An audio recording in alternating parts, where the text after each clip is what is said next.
Broadcasting live from sunny South Florida and the best way to start your Saturday. This is KMA Talk Radio. Life, liberty, and the pursuit of fine cigars. And now your KMA crew. The man with the scoop, William Cooper. Alex the Goat Tavella. And always telling it like it is, Honest Abe Dababneh. I like to smoke them like the Winston Churchill, like John Kennedy, yeah. Remember Coach Red Auerbach, smoked up for victory, yeah. Well, you can take my wife, you can take my car, but you can't take my big cigar. My cigar. Good morning, folks, and welcome to KMA Talk Radio. This is episode 589. It's Labor Day weekend. Abe is not with us. He's hanging out with family up in Chicago, but I have a star-studded cast joining us. Let's get the crew in here this week. Of course, as always, we have my friend, my dear friend, William the Scoop Cooper. Cooper. Good morning. Good morning. And joining us this week, we have our dear friend. I don't know where the hell Fred is at, but he's got a nice setup going on. It is Fred Rewey. Good morning, hey, Fred. I'm in Florida. I'm at home. Fred is at home. Oh, that's a nice little outdoor setup. It's new. I'm working on upgrading the patio. Actually, I just posted a picture on Facebook, the behind the scenes of how sketchiness this is off camera, but on camera, not bad. On camera looks good. On camera looks good. And last but not least, the man with big shoes to fill, filling in for Abe this weekend. I'm just going to throw that on him. Is our dear friend, wow, cigar surgeon John McTavish. Just right under the bus. 30 seconds in, just right under the bus. Look, I can carry Abe's shoes and I can put them away in the closet, but there's no way I can fill Abe's shoes. Wow. We'll give you a couple tube socks to stuff in the front. So A couple. You may be able to. What does that man wear? Like 14s? Yeah, I think Abe's up at around the 14 range. He's in the range of Abe's not trying on shoes at the store. It's the Herman Munster shoe. Yeah. That's gotta be tough. That's gotta be tough. Yeah, I got it. One of my sons has a size 11 shoe actually, and that's still a big shoe. Yeah. Well, you know the funny thing is because like I consider myself short. My wife keeps propping up my ego, and she's like, "You're normal size." I'm like, "Thank you, honey. I appreciate that." But my family, like, I am literally next to my grandpa. I'm the shortest person in the family. Like, every single dude in my family, cousins, everything, all above 6 feet, all like size 12 and above shoes or size 12. So, I guess it's good that I have affordable shoes, but it would have been nice to, at least be 6 feet tall or 6'1". That would have been nice. Yeah, well, the tall gene missed me for sure. I'm short by any metric, but that's okay. I also wear a size 8 shoe, which is not very big, but there is an advantage to wearing a size 8 shoe that you would only know if you wore size 8 shoes for a long time. And I'll tell you what the advantage is. Wait, please tell me it's not women's heels. It is not women's heels. Okay, unfortunately, right, you're in the ballpark shoe size now. So unfortunately, you just missed the cutoff to still being able to buy children's or women's size shoes. At an 8, you missed out. Right. But when shopping in the store, there's an easy way to know whether they have your size or not. You cannot waste your time. The shoe display at the store is always a size 8. And if it's not a size 8 on display, if it's a size, that means they don't no longer have a size 8. So it's an easy way. At least yes, the shoe on display is always an 8. And if it's not an 8, that means they don't have an 8 anymore. They have it's a 9 up there, or the next size up. They like to display them in the smaller sizes. So it's a nice little cheat sheet for me. I know if I look at it's a 9, all right, they don't even have my size. I can keep moving. It does explain why you have 700 right shoes and most of your shoes don't match, though. I thought it was just some kind of cool fashion. It's all right. What's a left shoe, a right shoe? Make it. I mean, that's got to be. Are you a sneakerhead? Because that would make it a lot easier to get some of the more rare sneakers if you were. No, I'm not a sneakerhead. I never got into this. I'm a big Vans guy. I wear Vans pretty much every day, which is also great because there's really not a Vans shoe over $100. And that's kind of how like I gauge shoes. Yeah. Like I had to buy my son he needed, his school year, he gets a cool pair. His shoes were like $150, man. In my mind, I go, geez, that's 3 pairs of Vans for me. You know, that's how I gauge shoes. Yeah, I'm not a big shoe guy. And I know there's collectability and resale. Though, I do that with I'm in the watch shit with that. But I mean, I get it. But there is a whole subculture of shoe commerce and shoe collecting for sure. Yeah, I would love to have this, you see on those celebrity shows where they have the walk-in closet with shoes. I would love to have that. The problem is it's metered by the fact that number one, I'm cheap, and number two, I've already got enough hobbies that are obsessive. It's like I don't need another hobby to throw on the pile of obsessive nonsense. Yeah. I mean, if you wanna take a look at the masterclass in shoe collecting, go have a conversation with James Brown over at Black Label. Yeah, I was going to say he's done interviews with us from the shoe closet. Yes, I mean that guy has a hell of a collection. Yeah. Well, and you don't appreciate, like, you think, okay, guys got shoes, and then you start talking about it. It's like, okay, well, these shoes have to be worn only between this place and this place because the toe can't be folded. And it's like, whoa, the toe can't be folded? Yeah, you can't fold the toe. I've got this thing that goes inside the moment I take my foot out. And it's like, okay, yeah, no, this isn't just like, you don't think he's got a bunch of shoes. It's a full-on hobby. It's a full-on hobby. It's a full-on collection, and it's a full-on, that's the thing. That's kind of, and watches kind of roll in that same way. It's one of those things you can actually wear and use and still maintain, some type of resale value if you want to sell it and trade up or get something new. Right. You don't need these anymore. It kind of becomes that collecting type thing. We have that in the cigar industry, kind of. I mean, not really. It's just we just have a shitty secondary market. There's no gauge of what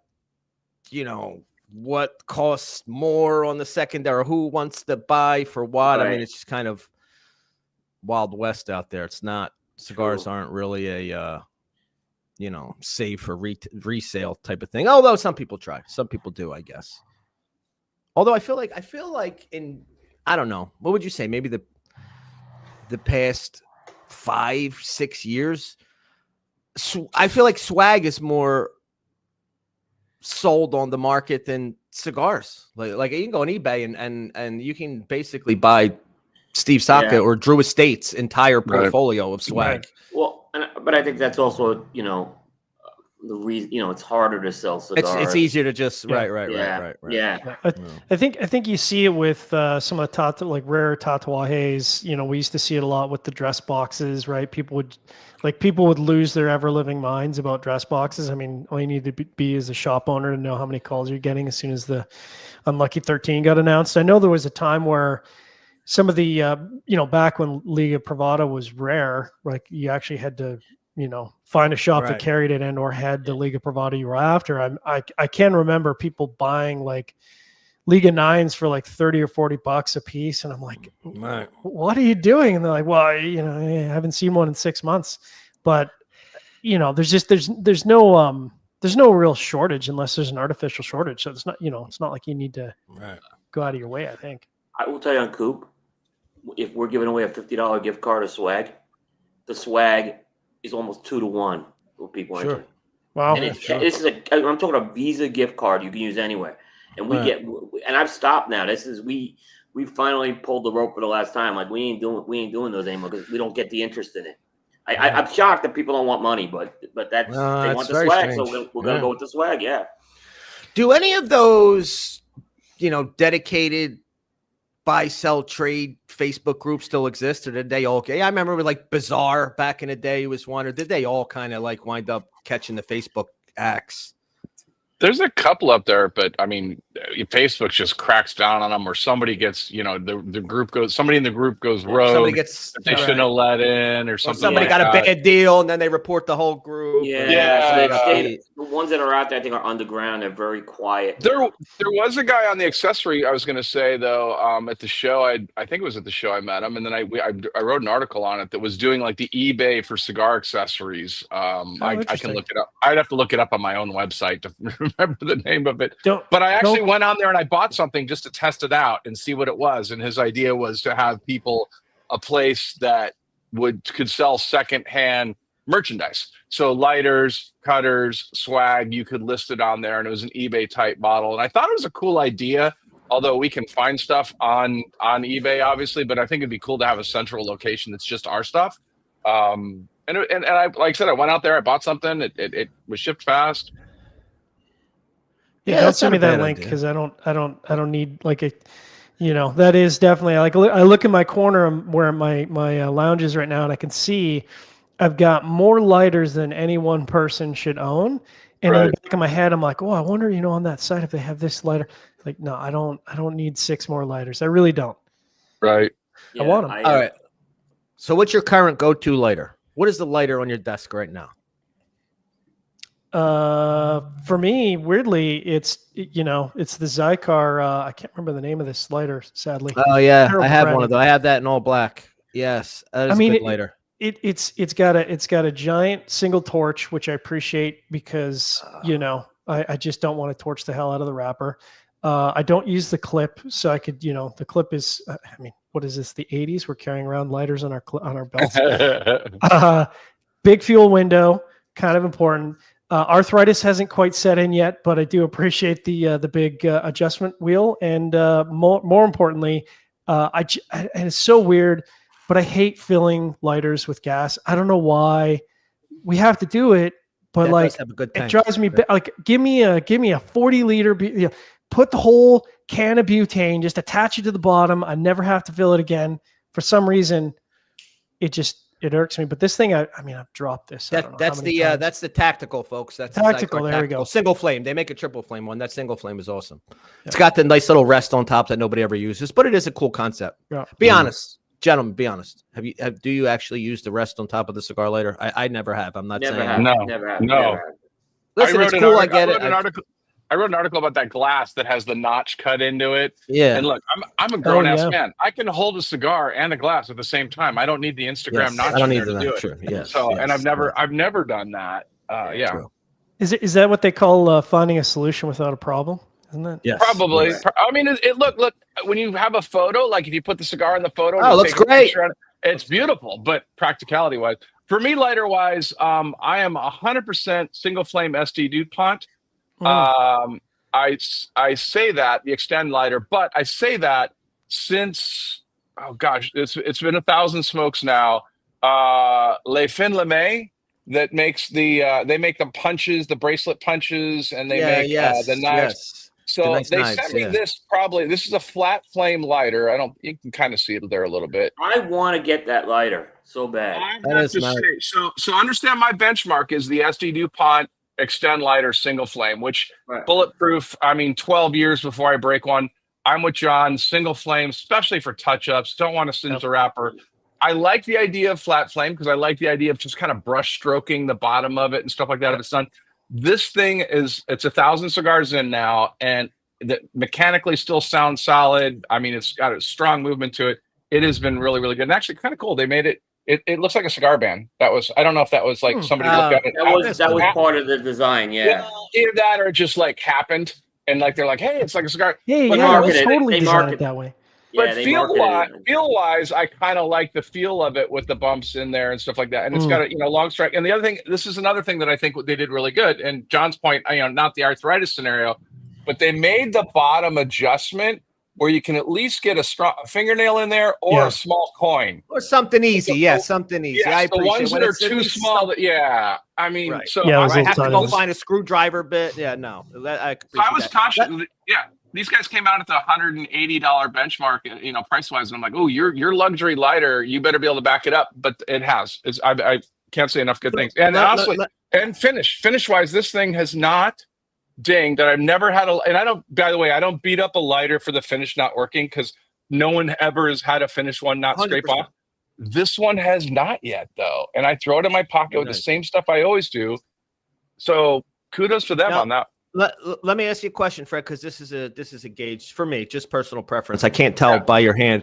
Is that Gene's fifth pocket fittable? I'm a fifth pocket lighter guy. It is. Yes, it is. Because I like smaller, especially when I'm out. It is. It is fifth It pocket. is. Okay, so that's. I think that's the only reason for that pocket. I don't even know what that. I mean, I don't know what it used to be used for, but as far as I'm concerned, John, it's a lighter John, you're going to pocket. know this. You're going to know what that pocket's for, aren't you? I do. Yeah, it's for coins. Okay. It's for coins, lighters. but I like You repurposing it for lighters. bread today, Daddy.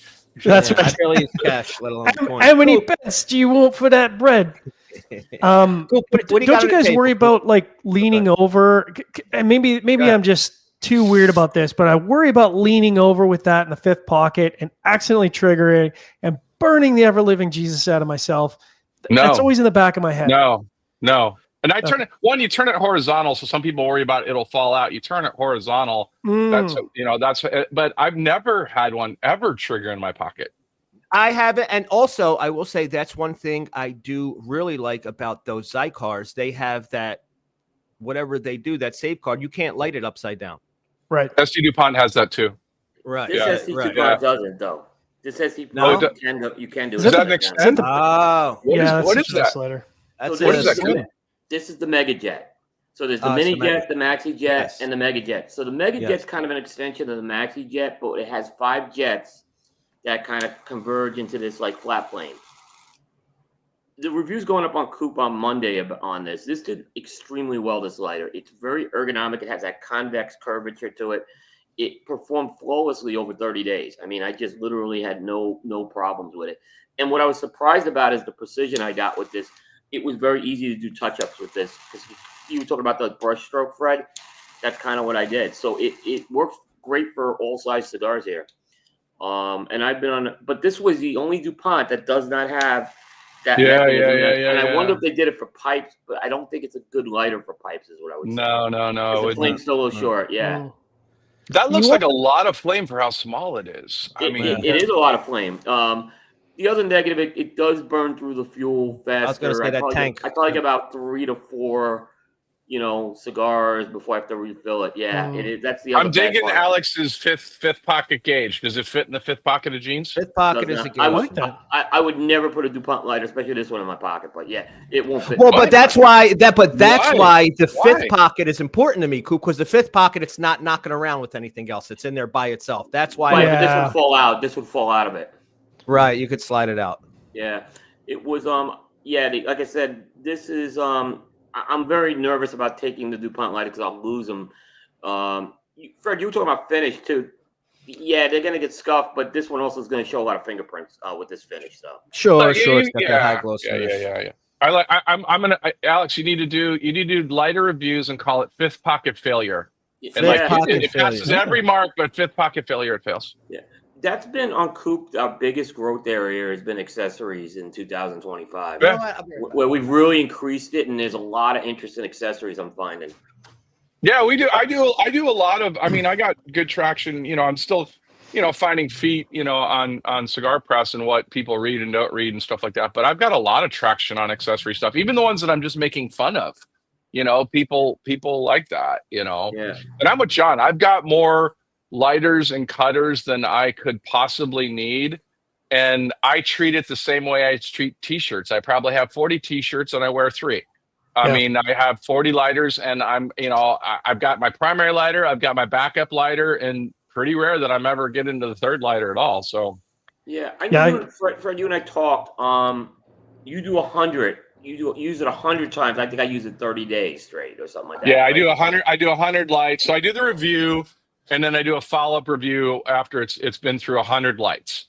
Okay. I did the same thing on Saka's cutter because I really wanted to hate the cutter because I'm like, it's $300. I don't like single blade cutters. Single blade cutters suck. I have used that nonstop for over a year now. Yeah, looks pretty good. Single blade. I haven't changed the blade. It works great. I'm like, screw you, Saka. You made a single cutter that actually worked. It's good. I will say of course, the only thing, we're not super at altitude like Denver, but we are up there, and definitely there is a difference in how a standard lighter performed. Like most lighters here, you have to have them up at 90% on the adjustment wheel for the lighter to consistently light. So you wouldn't think it would be that big of a difference, but it is that big of a difference. Do you use the high altitude Zycar or? Oh, right. I don't, and I probably should, but again, it comes down to like, man, pay a couple extra bucks for butane, or do I just want to click it a couple extra times? I'm at 3 feet altitude, and I notice a huge difference with that stuff. I don't know what it is, but this stuff is absolutely the best. Yeah. No, and I should switch over for sure. We'll do a GoFundMe, mail you $5 more and get you a tank. So my go-to office at home lighter is this it's smoking logo, but I'm pretty sure this is made by Visol. This is just a really this is a tool light. I mean, if it was a watch, it's a dive watch. This is a tool lighter. It is a 3-flame, which again, I am usually a single flame guy. At home, I have like 4 fans running when I'm in the office, so it's just easier. Although the flame kind of Are they pitched together? So it makes it.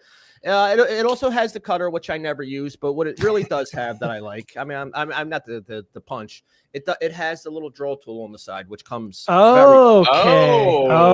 Now that's cool. Whether you're one of them people that are cheap and don't want to leave the car, or you just need to get a little, it's a little tight. Or you want to get on a TSA watch list. Yeah, you're good. Yeah, or you're all, you're in the, but tool lighter.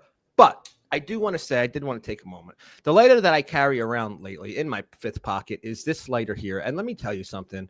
I got to give these guys credit. This is the poor man's DuPont. And I don't say that in a bad way. This Visol, I don't remember what it's called, but I mean, this thing is soft flame into, it's going to be hard with fans, but soft flame into a torch.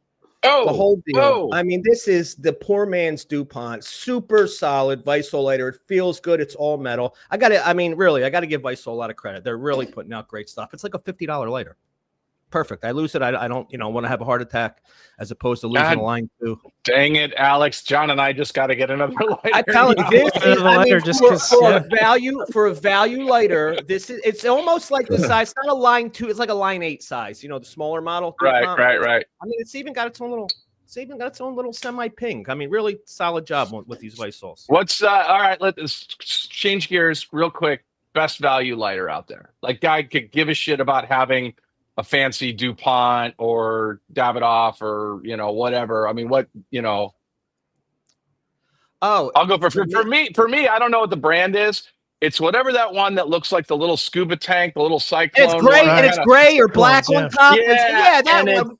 100%. Wash it. You can throw it in cement. It's in my golf bag for the last 16 years. I mean, bulletproof, triple frame. And I think it's like $10 if it's that. Yeah, I was going to say, I think they're $9.99 or something like that. And they're way better than they deserve to be at that price point. Yep. Yeah. I was going to say the Palio Pistola. They introduced that a few years ago. Oh, okay. It's like a $15 lighter, and it has just performed consistently.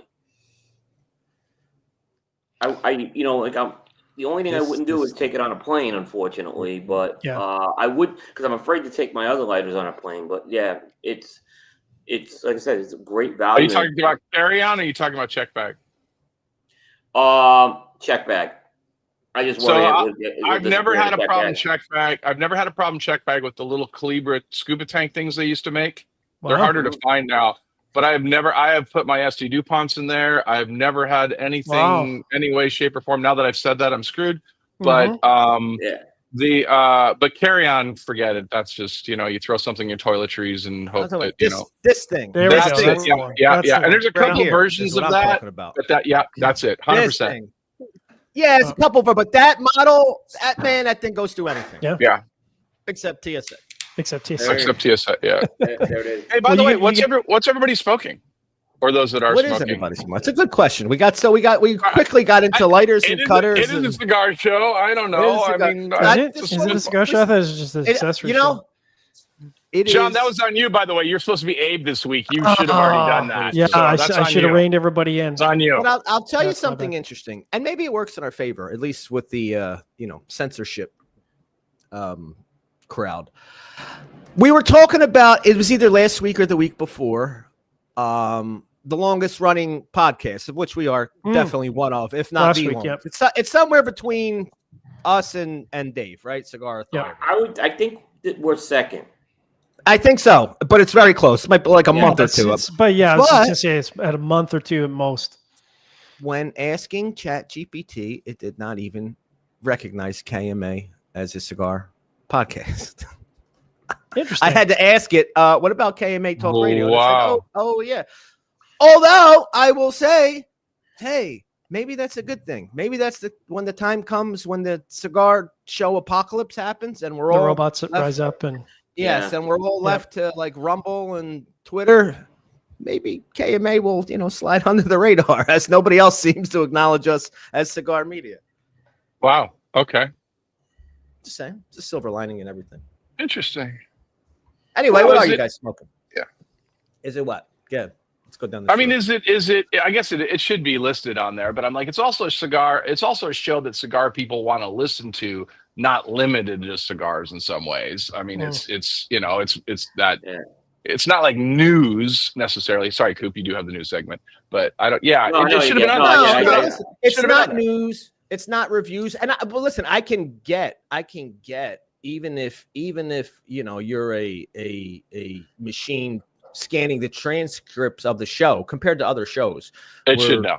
We're much more lifestyle like than your typical I think review. that's a fair assessment. It's just a different type of show.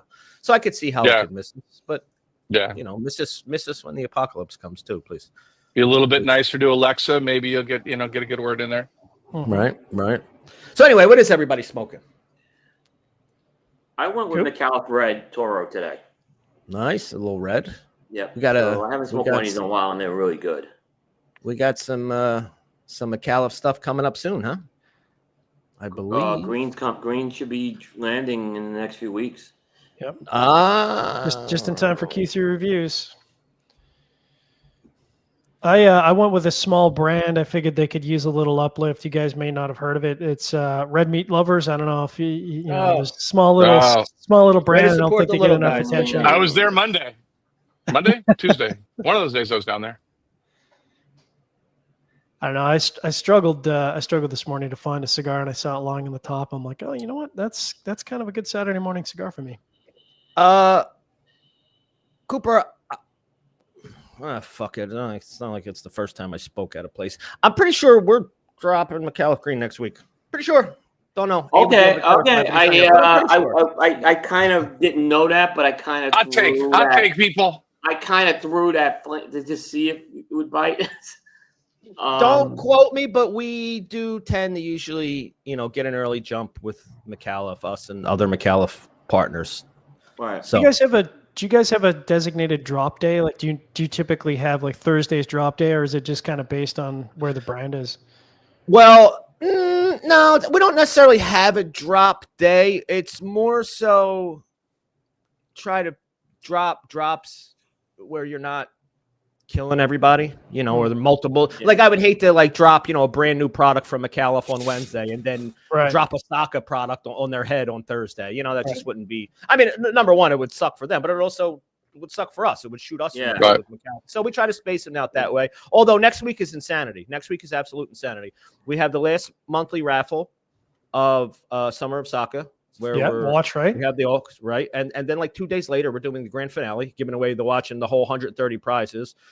And unfortunately for you guys, they're not events where you need to buy anything. You're just going to win prizes and enjoy the show. But then we have the McAuliffe dropping next. I'm 90% sure next week. So putting on my Abe hat, so people still have time to make it in the Summer of Saka drop. Nice. So I just want to get this out there.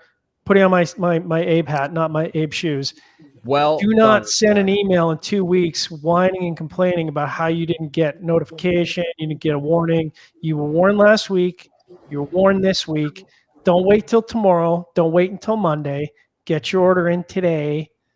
Get in the draw, and then you don't have to worry about it anymore. And you got some delicious cigars to smoke. So, you know what's interesting? Absolutely. Though? I'll say this about Smoke In, and I am not a pre-order guy at all. Okay, I just don't believe in pre-orders for anything. However, the way Smoke In's done it with a lot of the releases is totally a way to do it. Because some of these do sell out pretty quick, and it does guarantee you a spot. I see stuff sometimes with pre-order, and I scratch my head why it's on pre-order, right? But I know, like for example, the Emerald Fish, which was a great cigar, by the way, the Emerald Fish. But Zach, I know you guys did pre-orders with that one. Yes. So I do think Smoke Inn has found a way to make the pre-order work for someone like me. Well, I think it's a difference, Q, between, a lot of places do pre-orders, and it's like, well, you have a chance at buying this. It's like, no. If I'm putting in a pre-order, I'm ordering. I'm just doing my order before you have the product, which gives me a guarantee I'm getting it, not a chance at getting it. It's not like the Apple's like, well, you were number 176, so you're not getting it in the first shipment. It's like, no. I pre-ordered. Give me my product when it arrives. Exactly. Yeah, that was just a scenario where we were trying to solve an issue, and it presented a couple issues, we went for 3 years. With the first 3 Red Meat Lovers drops. We couldn't get it right. It was too little, then it was too many, then it was too little, then we couldn't gauge. So it was like, okay, we have an issue. Number one, we don't know how many to order, right? And we hate we like limited edition stuff is cool and all, but you like everybody to get it. Right.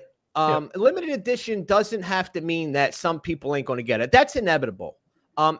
It can still be limited edition and have the same value as a limited edition product. But you're all available to get it. Now, you can't get it.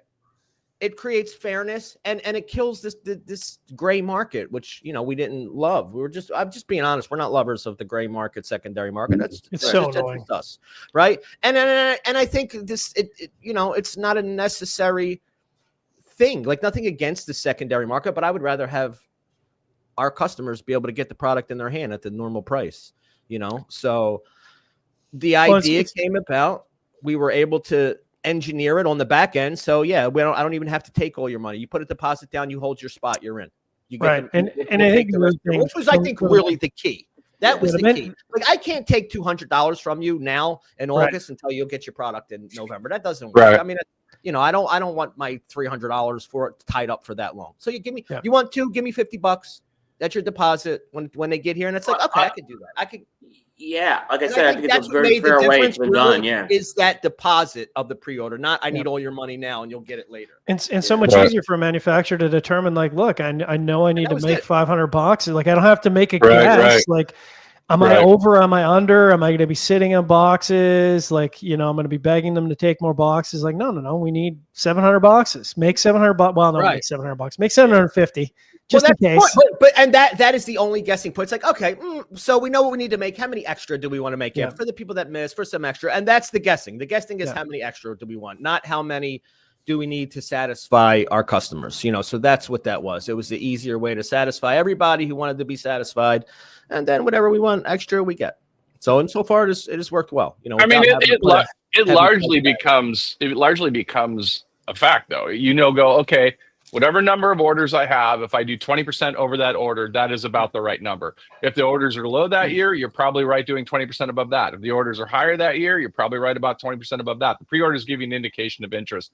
Obviously, there's things that you can't factor in as far as, like, it shows up on somebody's list or everybody starts raving about it. But yeah, I'm a big fan of the way they do that. I think that alleviating the gray market, I think, is great. Giving your hardcore fans an opportunity to buy an LE. How many people can't stand when an LE is only available in certain shops and they can't get it? And they're hardcore fans. You want your hardcore fans to be able to get the cigar. Oh, by the way, what I'm smoking, I almost forgot. I have this is one of the top 5 cigars for me at the show. The La Aurora Family Creed.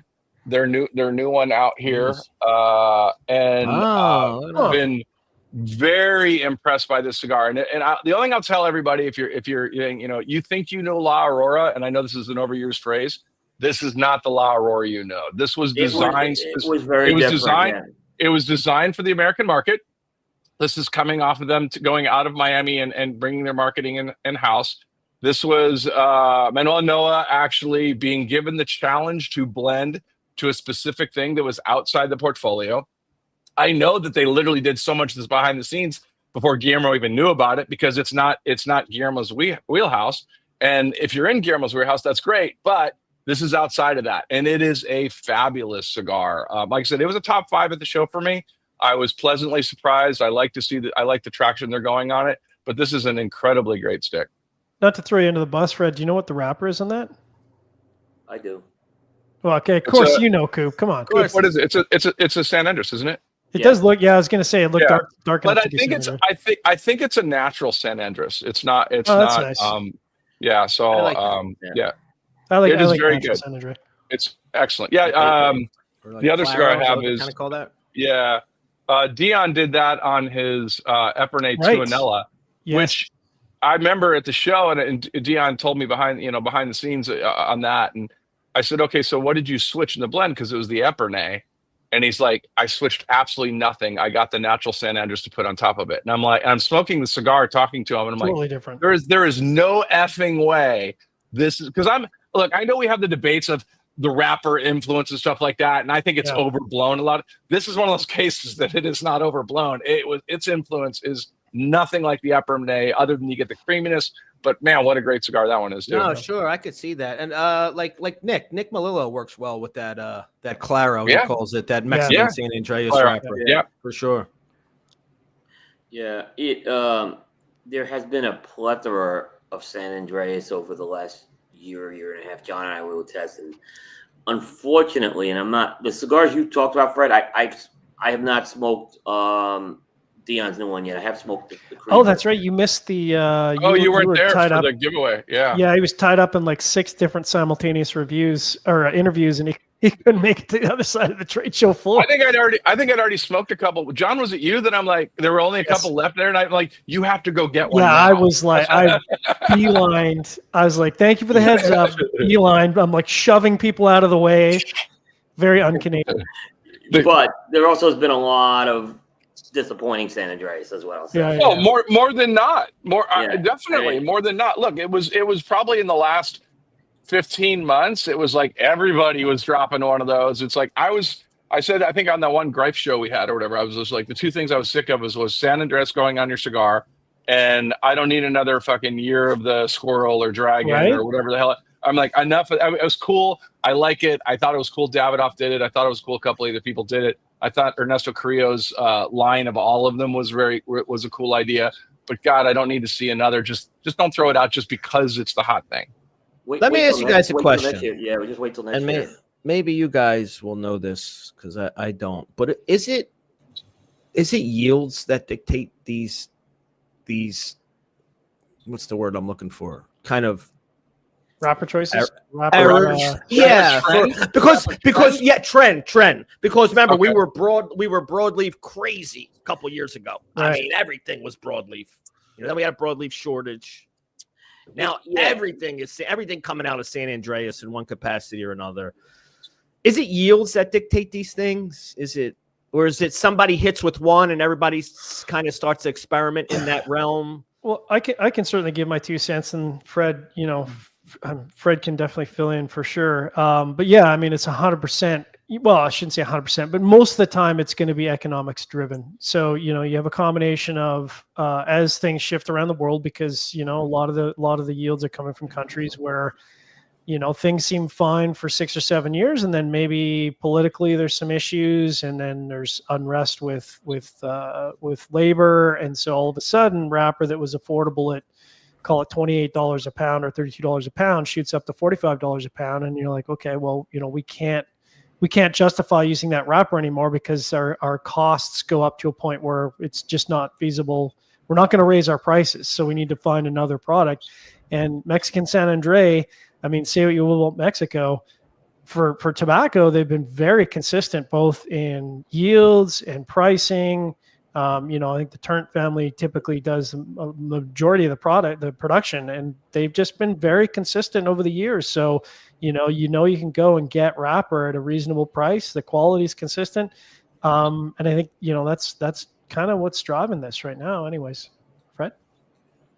Yeah, I'd agree. I mean, I think anytime there's a hit, though, I mean, I'd say it's 50-50. I mean, I think that, if you start having scarcity, Connecticut broadleaf versus Pennsylvania broadleaf. I mean, people had to jump over because there's only so much Connecticut broadleaf, and Pennsylvania broadleaf became more available at a better price. I think, San Andres has been there a long time, but look, cigar makers are always going to jump on a trend. If they got to put 50 cents more on the cigar, they're going to jump on a trend if they can. And I think that probably drives it more than prices. Is it nice if you have more of it? But San Andreas has gone up in prices. It gained popularity too.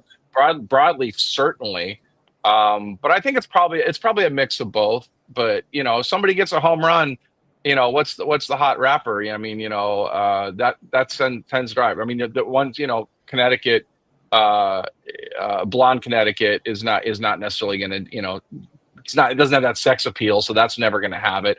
Right. Habano is just kind of always there in the wheelhouse. Yeah, so for sure, but San Andreas is like, the fuller bodied group is just like, it's stronger. It is stronger, but it's also it's got the sweetness to it. It's a great tobacco. So I think just some of them are slow to respond. I think it's a little of both. And what's funny about that, we're talking about the wrapper, but it's been used as a binder forever. And because I think in a lot of cases you can use it as a binder. And again, I can't talk about the tobacco science because it's way above my head, but it's weird. And Dion's talked about it. It's like, I just use it as a binder, and all of a sudden the strength level comes down. It's like, that makes no sense. That makes no sense. Like, well, that's just how it is. That's right. And you're right, John. How many people have actually been using it, either a binder or filler in undisclosed blends for a really long time, but would never. Well, never that was the same thing with broadleaf too. Broadleaf was a binder wrapper forever. Yeah. And finally made its way to the big show. Because look, you can still blend the flavor in, and it doesn't have to be pretty. So it's just ugly, right? It's just ugly, and I personally, I could give a crap about whether the wrapper looks good, but that's never going to change the industry. You got to have an unblemished, smooth wrapper. Yeah, broadleaf's great in a filler, though. If you're going on that blend, Pennsylvania broadleaf specifically for me, but yeah, I agree. Yep. In fact, I actually, believe it or not, Cooper doesn't like it. Coop doesn't like it. Pennsylvania broadleaf has one purpose, in my opinion. Fred, I know you've done some Pennsylvania broadleaf that's been very good, but the main purpose it's used for in filler is to amp up the strength. It's not used for flavor. Well, I think James Brown comes to mind immediately as someone. But there are exceptions. He's done a great job. Most of the time when I see it in there, it's because they want to amp the blend up more. How do you guys feel about these other broadleafs that they're starting to play with? What is it? Nicaragua, Dominican How much time Republic. do we have? Yeah, right. I mean, we got time. Improving. Go ahead, Coop. Yeah, I think they're improving. They're still kind of newer, but I've seen progress made with some of these. So, but they're not replacing Connecticut broadleaf in my book yet. Look.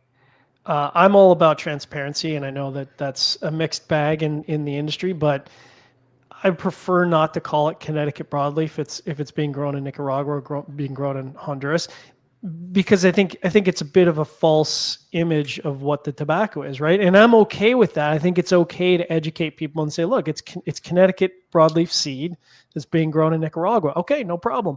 But don't tell me it's Connecticut broadleaf, because my first question is going to be, is it from the United States? And then you get the look and it's like, okay, I got it. It's not from the United States. Yeah. Or don't tell me it's U.S.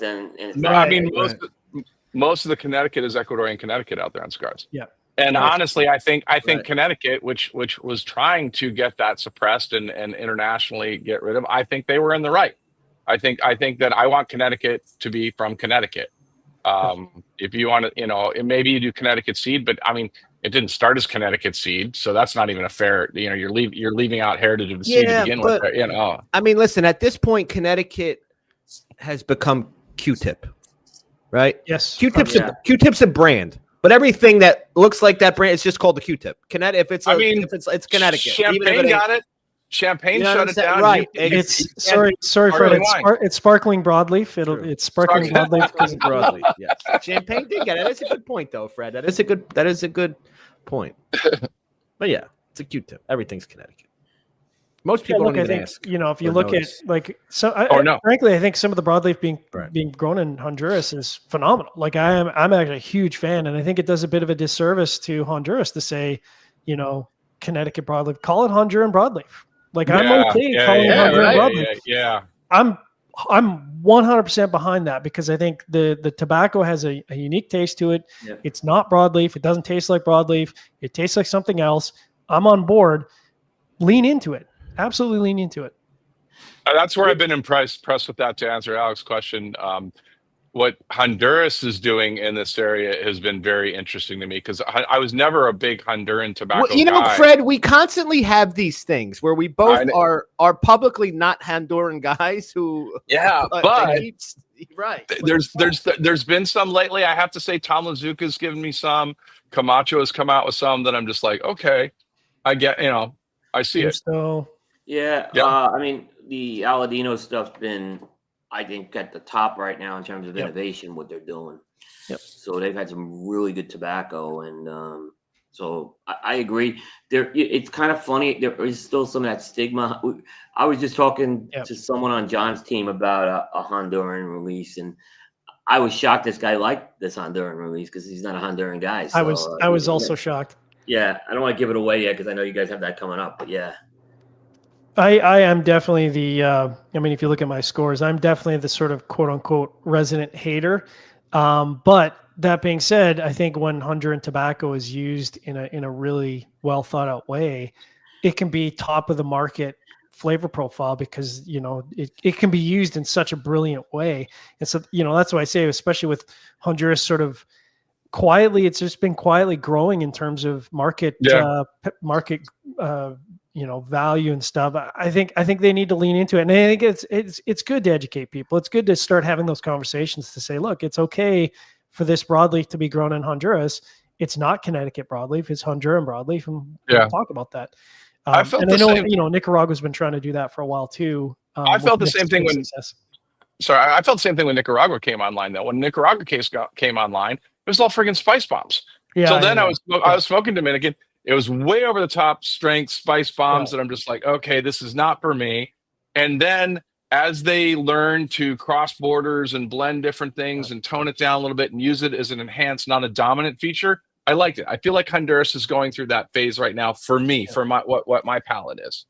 Yeah, I'd agree with that. Yeah. Yep. But look, that's the number one thing about the industry is you've got people like Steve or Nick or Dion who's like, yeah, I'll talk about the tobacco. There's no mystery. There's no, I'm not going to hide something from you. If you want to know the tobaccos, here's the tobacco. It comes from this farm and this place. I've got this leaf and this leaf and this leaf. What do you want to do with that information? Like, are you going to go try and blend that yourself? You can't. I mean, that's the thing is, I mean, you can take any of those people you just mentioned. They can release their blends. They can release the proportion of those blends, and you're still not going to recreate it because all three of those people are very hands-on in picking out that specific Polone that they want. They can be side by side and go, I like this Polone. I don't like this Polone. Same farm. What farm did it come from? What part of the farm did it come from? Where was it in the drying barn? All those things. You're never going to recreate all that just because the breakdown of the blend. Good luck. Yeah. Fermentation was done differently. Yeah. I mean, the more you get into it, it's a friggin' rabbit's hole. It was easier for me when I started blending when I knew nothing. When I was just like, oh, I want jalapa. And like, okay, great. Then flash forward a couple years later, and I'm like, well, but I want jalapa from this area, and I want it from this farm. And I've noticed the tobacco on this farm, because there's elevation, gets a little bit less sunlight in the day than it does later. And you're like, oh, God, just shoot me. It was so much easier when I'm like, just give me jalapa. I blew someone's mind the other day because it's on a hangout and we're talking about tobacco and, operations shifting between countries. And they said, when you really start to get into it, and like Fred was talking about, I mean, the more you know, the less you know. And I said, here's the really disturbing part. You take all the tobacco in the factory, and you can even take the rollers, and you move them from, say, Nicaragua to Honduras. That cigar's not going to taste the same. I mean, you might think it's going to taste the same. It doesn't taste the same. It doesn't make any sense, but humidity is different. Now it's environmental after the fact. Yeah. Even if you brought the tobacco already fermented and brought it over to another factory in another country, humidity is different, storage is different. I mean, it's going to change. Sure. Change. Of course. These are the nuances. Yep. Of what we deal with, Really and as we all know, even if you change the band, the flavor profile changes. Yeah, of course. No. Remember on Connoisseur Club when Saka rolled a set of cigars that were capped, and everybody liked them in Connoisseur Club, and 3 months later, I think the only people who knew were Alex and Abe and I, and Saka dropped another cigar with a pigtail, and nobody was real thrilled with it. And Saka comes on the show, and it's like, it's the same effing cigar. I rolled them at the same time. These literally from I rolled, yeah. And everyone, no, not same. And some of them are still dying on that cigar. It wasn't the same cigar. Yes. It wasn't the same cigar. Yes. That was great. I still have a few of those. Mm. Yeah, I didn't like the pigtails, but the other ones were good. I'm just kidding. They were different. Well, so there's a good question. Like, we're down the rabbit hole. How do you guys feel about some of the artisanal complications, like pigtails and stuff like that? Where are you on that, right? Well, as someone who has tried to roll, I love pigtails because caps are effing hard to do. Yeah. So every time I'm at some seminar and I start rolling the pigtails, they're like, no, we're doing cap. I'm like, no, I'm doing pigtails. I don't care. I don't care which one you do. I like both of them. So I think pigtails are kind of cool because it's this little bit of creative element that's thrown on there. It doesn't make as good of a cap at the end of the day when you cut it, but I like them both. I think they're kind of fun. Yeah, okay, Coop. Go ahead. Closed foot. I do love the artisanal quality it does bring to a cigar. I mean, in terms of aesthetics. I look at LaFleur and things like that. Very rarely does it impact the performance of smoking it. There are a few cases, but it's far and few. It's a small percentage that will actually where it will have an impact on it. Yeah, so I mean, listen, for me, I appreciate it. It's never going to sway a sale for me. Right. From the retailer side, sometimes it is a pain in the ass. When you're making pigtails, you need to make boxes that will accompany pigtails. There's nothing worse than when I got cigars with pigtails and half of them are sitting at the top of the box. Yeah, I mean, it's a nice touch. Doesn't really sway a sale. I appreciate the art. Also, I will say, for practicality purpose, it is nice when you're out and about. If you don't have a cutter or a knife or anything, popping with a pigtail is easier than just popping off a regular cap. It is. But if it doesn't affect sales, would Leaf by Oscar exist? That's a good point. Or is that considered a packaging thing, not an artisanal? No. I was talking about for me personally. I was talking about me. Right. Me. Oh, I was talking about pigtail. Okay. Like if Goldie never had a pigtail on it, I would have still bought the Gold. You know what I mean? Right. It doesn't affect me. No, I mean, I'm sure. It's fair. That's fair. Sales in presentation. It's clearly and they look good.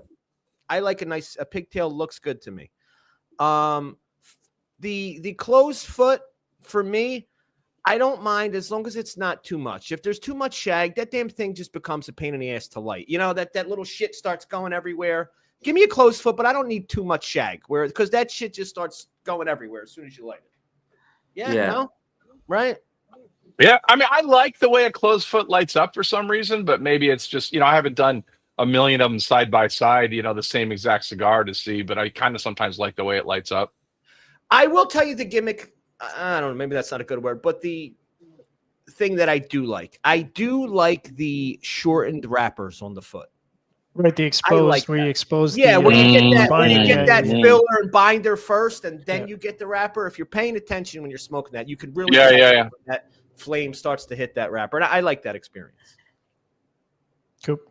Yeah, I mean, I do. Sometimes they're a little small to get it, so I do like it when it's a little bigger. But more than an eighth of an inch. Yeah, I do like that.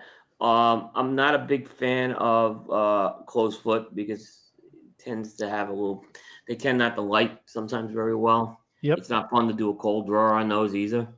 Right. So. What about what Enrique did, the 1502, where he's got flavor lock. 30% of it. It's like that little I like that. I really like that. I always thought those kind of lit up around the edge pretty nicely, but it was different. But yeah, I like that, and he's got his technique too, where he, he'll light the footer before he cuts the cap. Yeah. Yeah, that's a kind of a unique thing. Really? That's his kind of thing. That's my thing as well. The funny thing is. The funny thing about that is the first time I met Enrique, so we were having a conversation and he started in on he's like, oh, let me show you how. And I'm just doing it. And he goes, oh, what are you doing right now? And I said, oh, I do this thing.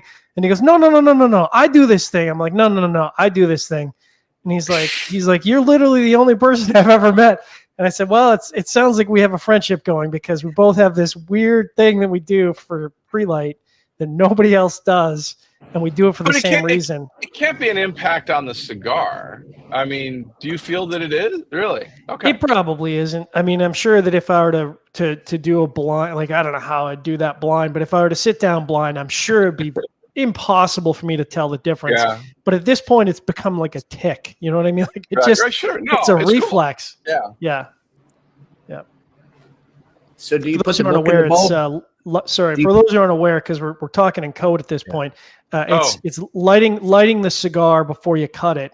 And the reason it was explained to me you do that is because when you're lighting it and drawing out at the same time, your lighter's at 1200 degrees Fahrenheit or whatever.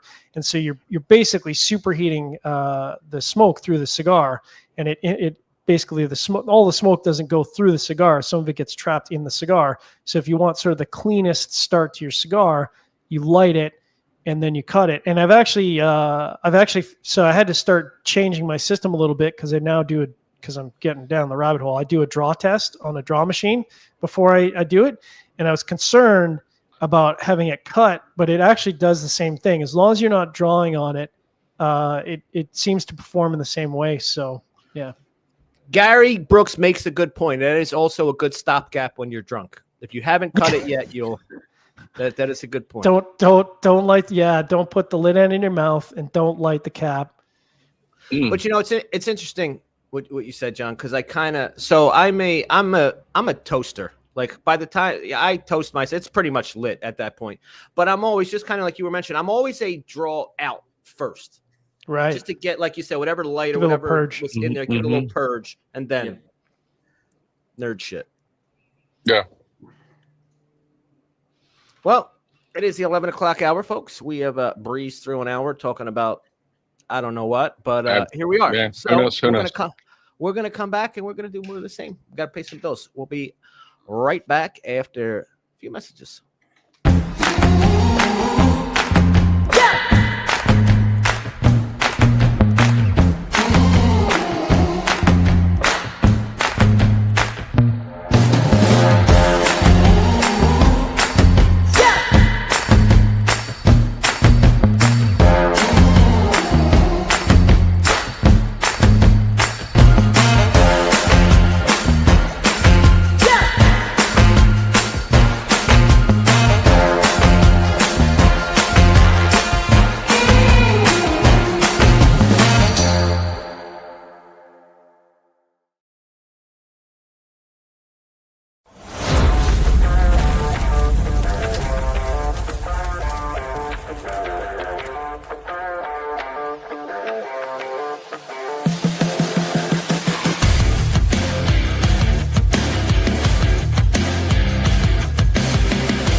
Don't miss out. You're definitely going to want your chance at winning some epic.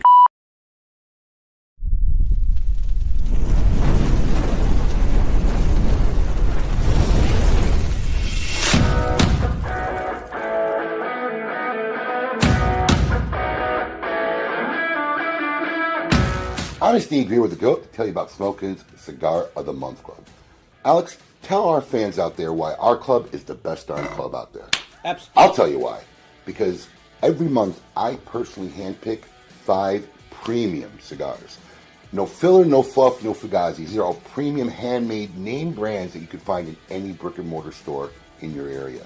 All delivered to your door for $34.95. And our average monthly retail value since the inception of our club has been almost $57.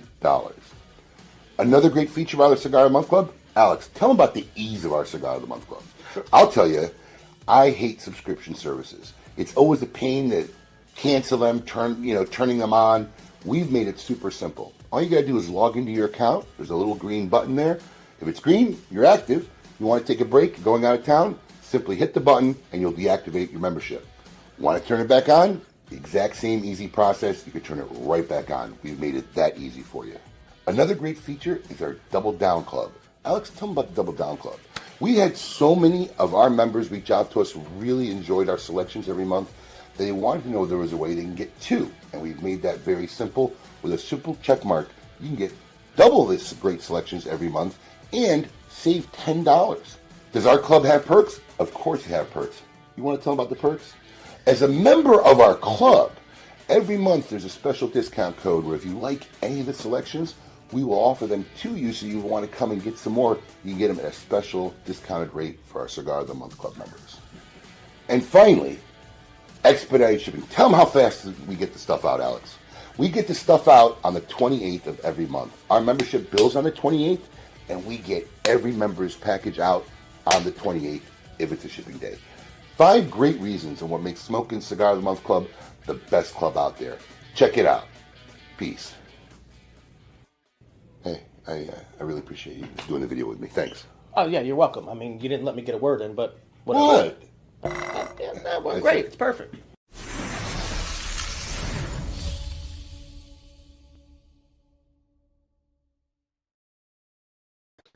Welcome back to KMA Talk Radio, folks. It's hour number 2. We're back, gentlemen. We're back. John, question for you. I thought of this while we were on the break. Labor Day, is that some American nonsense that we just came up with for to have a day off? That's not a Canadian thing, right? So for the most part, Canadians typically follow American holidays pretty closely. Now, the difference with Labor Day is we sneak the U in there because, we need to personalize a little bit and just differentiate ourselves. So, labor is spelled Labour, right? It's a UK spelling, but Right. I think almost all of our holidays, with the exception of obviously Independence Day, is pretty bang on. Well, of course, Thanksgiving, because you guys, Sure. your holiday still has sunlight, and it's crazy. True. Guys, got anything going on for Labor Day? It's kind of the chill. It's kind of the chill holiday. I'm gonna be in Miami on Monday. Yeah, I'll be in Miami. Yeah. Yeah. I'm driving to Miami. Out there. Oh, that's right. While we're here, let's talk about these 2 aristocrats and their fine invitation that they received. World travelers. So you guys are heading to Miami Monday, right? As I understand, special invitation. Yeah. Invite only, VIP with our dear friend Rafael Nadal, huh? And when are you guys heading down to the DR? Tuesday. Yeah. It's gonna be. I think I'm gonna write up 48 hours in DR. I think it's because I think we're literally like 48 hours. It's literally a 48-hour trip. Yeah. Yeah. Well, this we're going to see the factory. We're going to see the factory. It's something Raphael had been really wanting me to do. I have had a brief visit at Pro Cigar, but it was a very brief visit. So he's been wanting me to do this, and then in June he kind of said, "Hey, when are you going to give me a date?" So I actually gave him a date because I knew I was going to be in.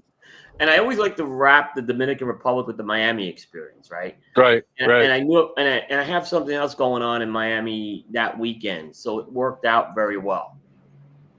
Nice. You guys are coming in Monday, huh? I'm coming. I'm actually doing my usual drive to Miami and fly out of Miami. Yeah. So I'm leaving tomorrow to drive, but I'm not doing the straight drive to Miami. I'm probably gonna go to Jacksonville and stop halfway. Yeah. And then I really want to have Monday to chill. Is what I want to do when I get to Miami. Yeah, I got the same call from Raphael, but Raphael put it away. He's like, "Hey, what are you doing on these dates?" And I'm like, "Nothing." He's like, "Hey, you want to come down to DR and hang for a couple days?" And I'm like, "Yeah." And he says, "Okay, well, let me get back to you and let me see what if Coop's available." And I'm like, "What, Coop? You could have led with that. You could." I mean, my schedule was very tough with this. That was a part of it. Yeah. So I'm looking forward to it. It'll be fun. I'm driving down Monday also to Miami, and and then I'm down there for a weekend thing also. So it'll be fast and furious, and I'm sure there'll be good cigars and good. And Raphael's great. I always love hanging with him, and I'm sure there'll be good food. So yeah, you know that there's going to be now. Here's what my concern is: Raphael's in Chicago today. He's going to eat in Chicago. Right? Now. He also has been playing with this diet lately. So I am a little concerned it could affect the Raphael. Well, no. I don't think diets don't occur when you're out of the country because you're using. Well, listen. More natural ingredients. There's somebody else in Chicago. So if Rafael Nadal meets up with Abe Dababneh, something tells me that diets are going out the window. Yeah. The Dojo guys are in Chicago too. Right, that's right. Yeah, he saw Eric saw Oasis on Thursday. That's right. That's right. Cage the Elephant. I'm super jealous about that, but he said the show was great. Yeah, he called it biblical. Biblical. Yes, he did call it biblical. Yes. Wow, I don't know exactly what that meant. Did Samson knock the walls down or something? I don't know, but yeah, there were horns playing. Some people went blind. A couple of people turned to salt. Soldier Stadium fell. Those two brothers getting back together is the odds were probably second coming was higher than those two getting back together. Well, Coop and I were joking. We said, thank goodness they didn't break up before the Guitarmansons got to see because that was really that was my concern is like I thought it would happen. Make it to that concert. I thought it was planned to happen. I really thought that they would just, because it's no coincidence that their entire catalog goes up for sale next year or something like that. I mean, this is time. Yeah. This is a business too. Yeah, absolutely. You're talking hundreds of millions of dollars now versus this. So. The interesting thing is, the Rock and Roll Hall of Fame does a fan vote, right? And it only counts for a very small percentage to get in. Oasis finished dead last in the fan vote, which I thought. Yeah, who was first? You're gonna laugh. It was Fish, and Fish didn't get in. See, there you go. There we go. Yeah. That's all you need to know about that. Yeah. So it's kind of, but it's still, I was surprised that they finished last. Is what my point was. Yeah, their fans aren't on there. Yeah. Last. I was never an Oasis guy. It's weird. I mean, I've listened to lots of Oasis, but it's within my time frame of listening to music. But I never really got onto the big bandwagon for Oasis either. Man, I enjoy the music, but nothing crazy. I'm not losing consciousness at their concerts or anything. No religious experiences. No, the Oasis guys. No biblical. I'm not. There's not really any band I'm traveling that far to go to a concert though either. I can't really, I love a lot of good bands, and I probably wouldn't do that. Listen, while we're here talking music, right? I don't have a name that jam for this week, but we might as well talk some music while we're here. So, this next segment we're going to talk about some music. We don't know what we're going to talk about. We're just throwing it out there. It's sponsored by Avo Cigars.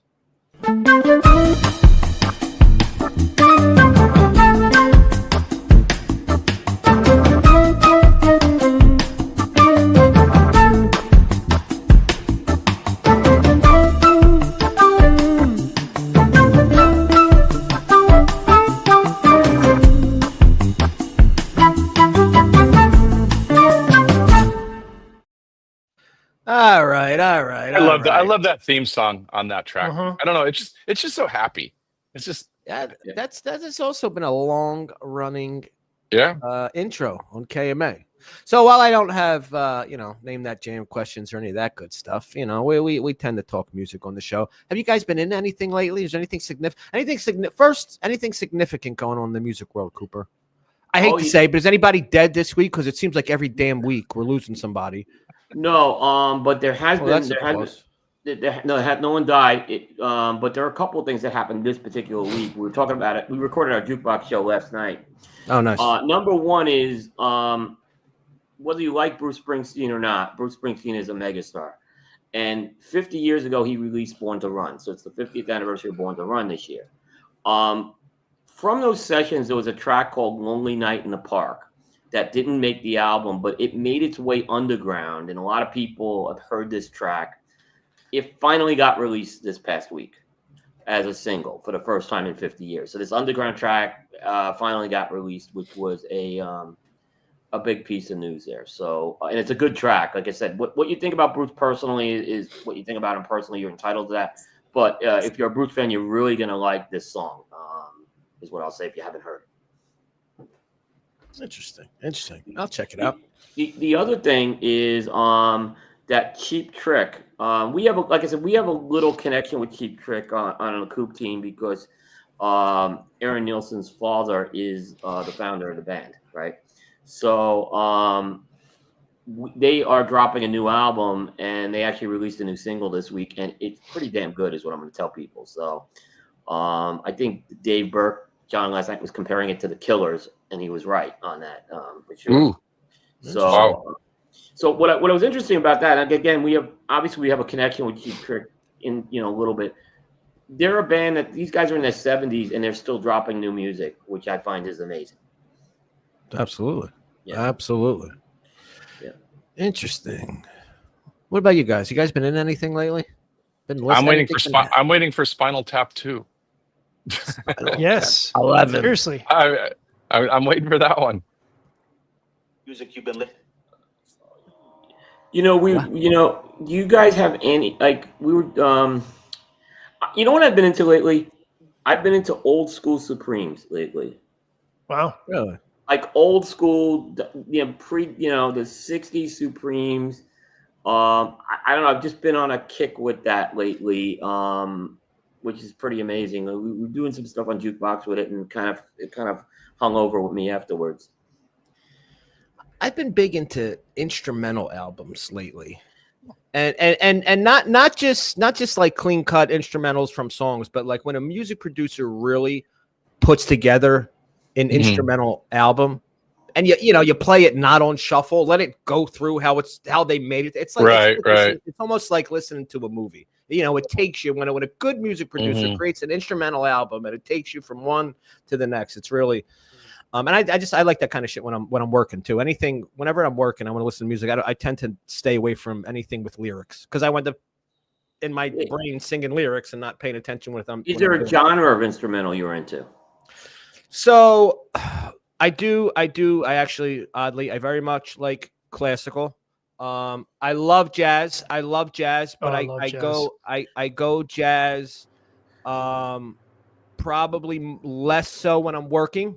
Jazz is more of I'm chilling, having a good, because I can get caught up in it, Yep.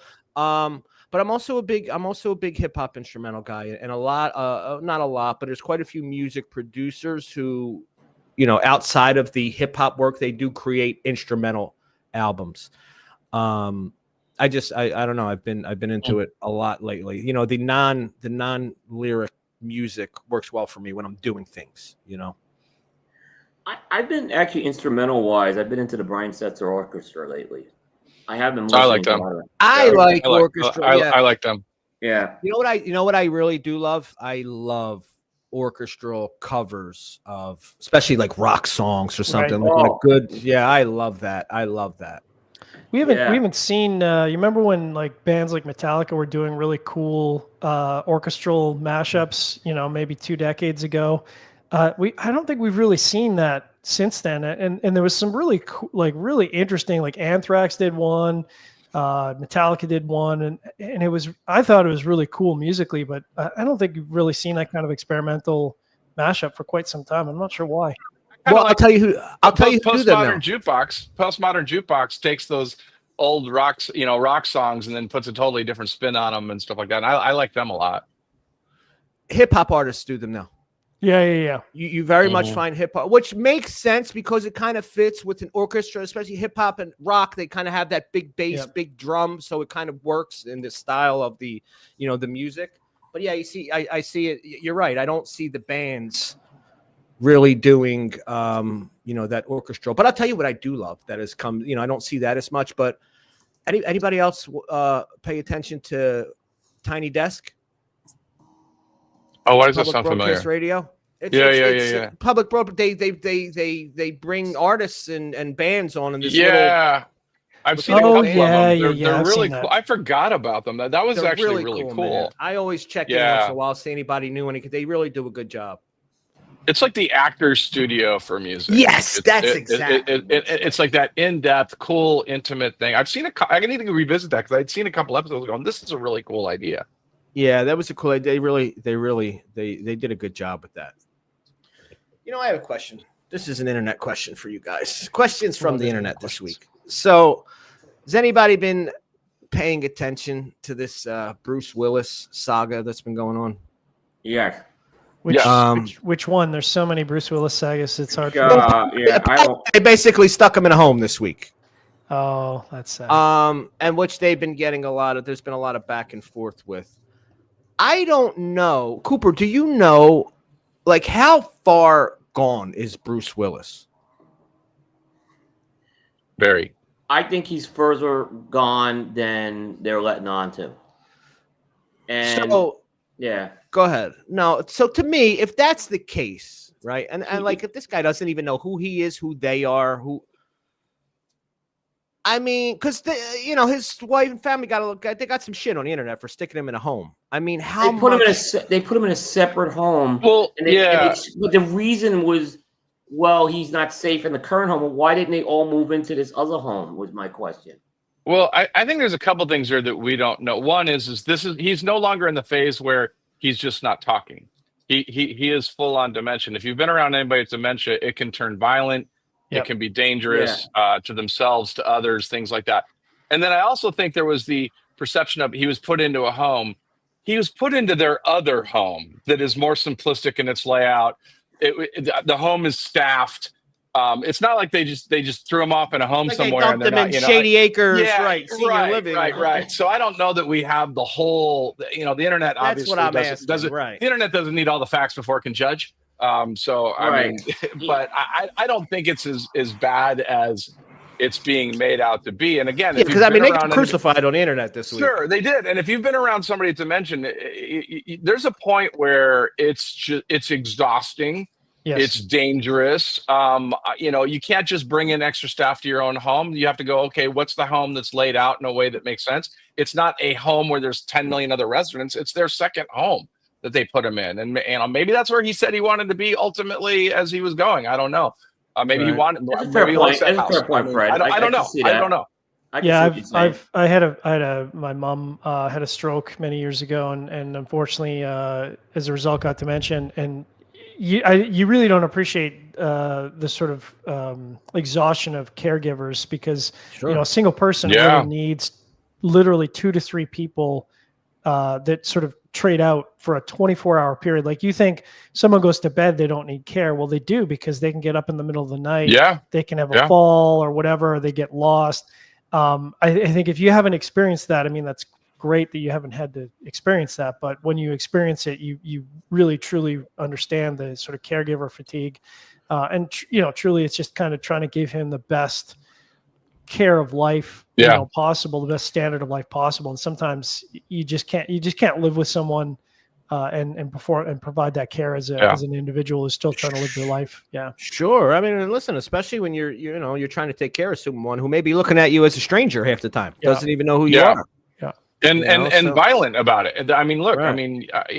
My experience is that, at some point, particularly when the person starts to realize they get angry and they get frustrated and and it turns violent. And look, his wife is not going to be able to handle him physically by herself. I mean, you just can't. But if you're going to put something out there, though, that's the thing. She had every right not to put anything out there and have all the privacy. But you put something out there, you're going to bleed these questions. Sure. There's no way around that. So you either got to go transparent or not be transparent on this. But what did they put out there? I want to see the source of what they put out there, and then what got manipulated into what the story became. There's an interview with Diane Sawyer that's out there. Okay. All right. So, and I'm not saying, like I said, you know, sir, like I said, she had every right to not disclose any information, but they put it out there, and now that's Right. questions. I don't think I don't think it gives you the right to be unfair with the questions, but it is going to breed questions. There's no way around that. Sure. Once you put that out there. Well, I think it's that unfortunate thing of, you know, when you reach a certain level of public persona, is that you kind of have to manage that, unfortunately. Like, obviously Bruce Willis is a mega superstar actor, and so I think from a public perception, you can't just sort of disappear entirely from public persona, because then there's probably uglier questions that come with that. But I hear what you're saying, Coop, is that narrative has to be very carefully crafted, because especially now, I mean, with people's parasocial interactions with celebrities, I mean, you have to be so careful about how you navigate that, because to be frank, and it doesn't give you the right to make stuff up either. I mean, that's what I'm also. And that may have been their misstep, the way they described what they were doing without clarification, or maybe less would have been more. I mean. And I don't know how much they edited the Diane Sawyer interview either. It's something you have to look at in this as well. So I'm sure the family doesn't have a lot of control over that. Yeah. Fun times.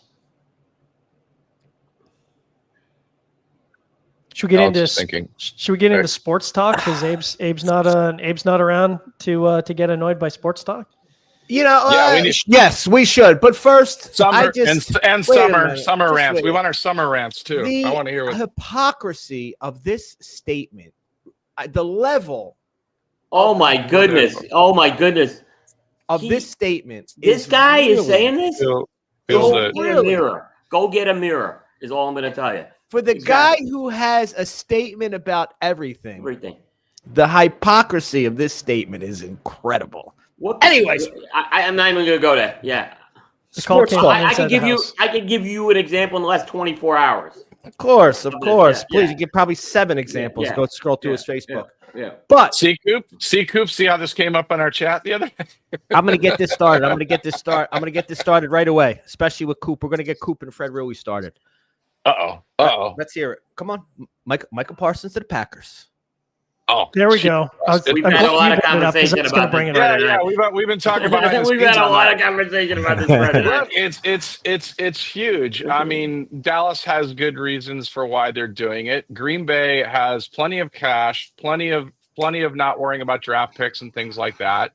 To me, I feel like as a Packer fan, we got a young Reggie White. We've got someone on the other end that is a force. You know, it's $188 million over 4 years or whatever it is, like that. But you know, Dallas, I don't know, is that the right player to let go and to free up and get $42 million up front on everything else? I don't know, but you know, I don't know what Jerry Jones has done with the team for a long time. I mean, I like it. We just did our NFL prediction show with Coop on Cigar Jukebox, and I'll be honest, going into the show, I had sort of the whole NFC narrative set up, and that trade changed. Honestly, it changed the whole direction of the NFC, because that guy can literally be the swing of 2.5 games for Green Bay for the season. Like, that's how much of an impact he's going to have in terms of completing their defense and the level of competitiveness in their division. So, you know, I was looking at it from the perspective of the Jets, who are a complete trash heap. They traded away Jamal Adams years ago, and it was basically the same trade. And Jamal is he's not the same level of talent as this. And it's like, you get 2 first-round picks. Okay, great. But what else? Well, we got 2 first-round picks and some trade bait. It's like, okay, but he's a generational talent that changes the direction of your entire defense. And he's young. He's like 24 years old. He's got another 7-8 years in him, maybe. Yeah. The Packers are a young team. They're still a very young team. Always have been. Yeah. Which is so I think he'll improve. I did not have them winning the division at all. I don't have them as the Super Bowl team. They will be a playoff team. They will be better on defense with him. I think they have other things on that team that need to be addressed still. We still have a secondary issue. We still have the secondary. I'm gonna leave the coach out of this. Pressure on a quarterback Look, we all know if you take the best quarterbacks out there, and stuff like that, if they're pressured, they drop down tremendously. You can't give a grade A quarterback time. And if you get a defensive guy that can run in and put pressure on the top quarterbacks out there in the league, you all of a sudden have a game. And now the secondary is not as big of an issue because they're not covering a guy for 12 seconds. They're covering a guy for 3 seconds because that quarterback has to make a split-second early decision. That changes games.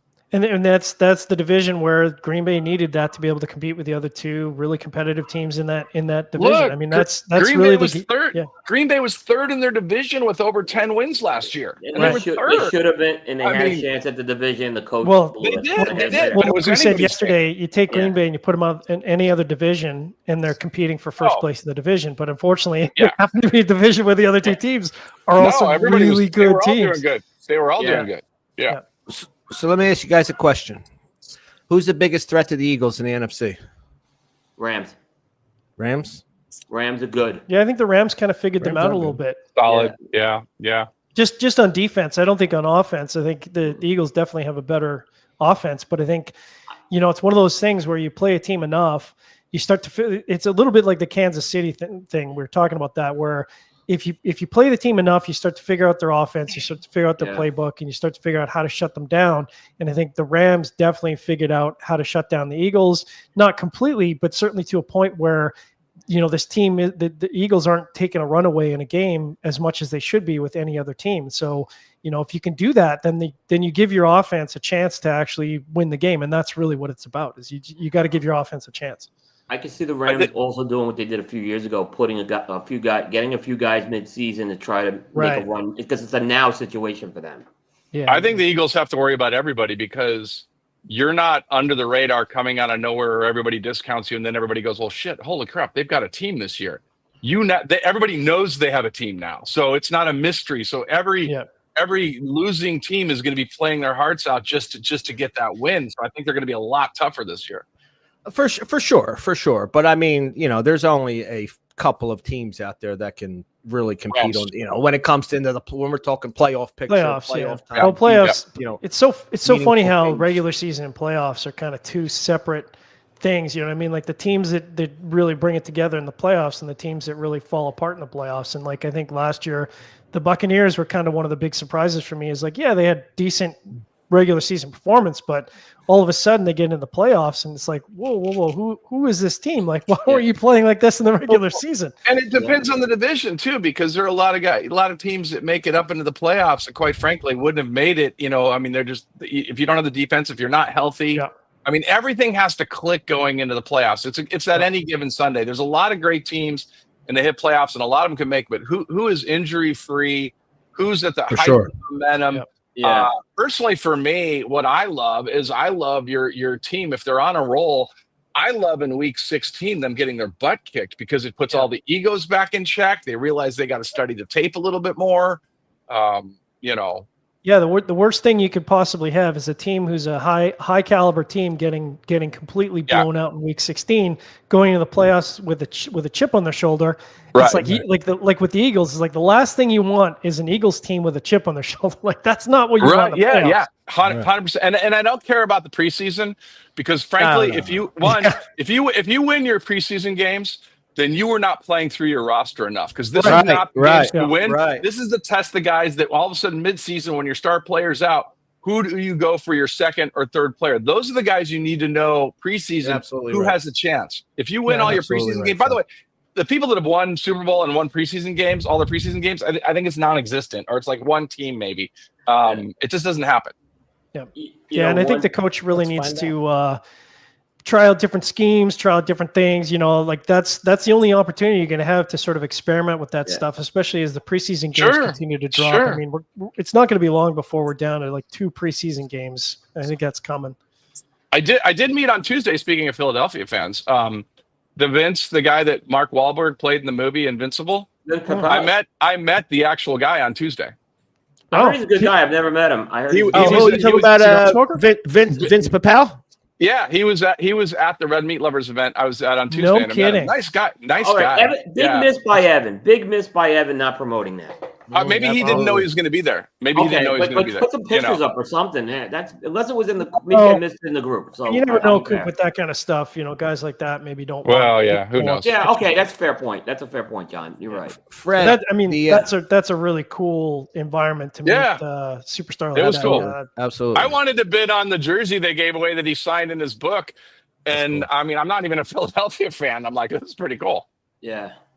Fred, the answer to your question was the 72 Dolphins. That's it. The only team to win all their preseason games, and win the Super Bowl. They won every game that year, so it only makes sense. Yeah. So 72 Dolphins is it. That's it. Yeah, that is it. Yeah, the only team I don't think is going to really put much pressure on the Eagles. No offense, because I got a secret love for them, but the Cowboys. I mean, Cowboys and the Giants.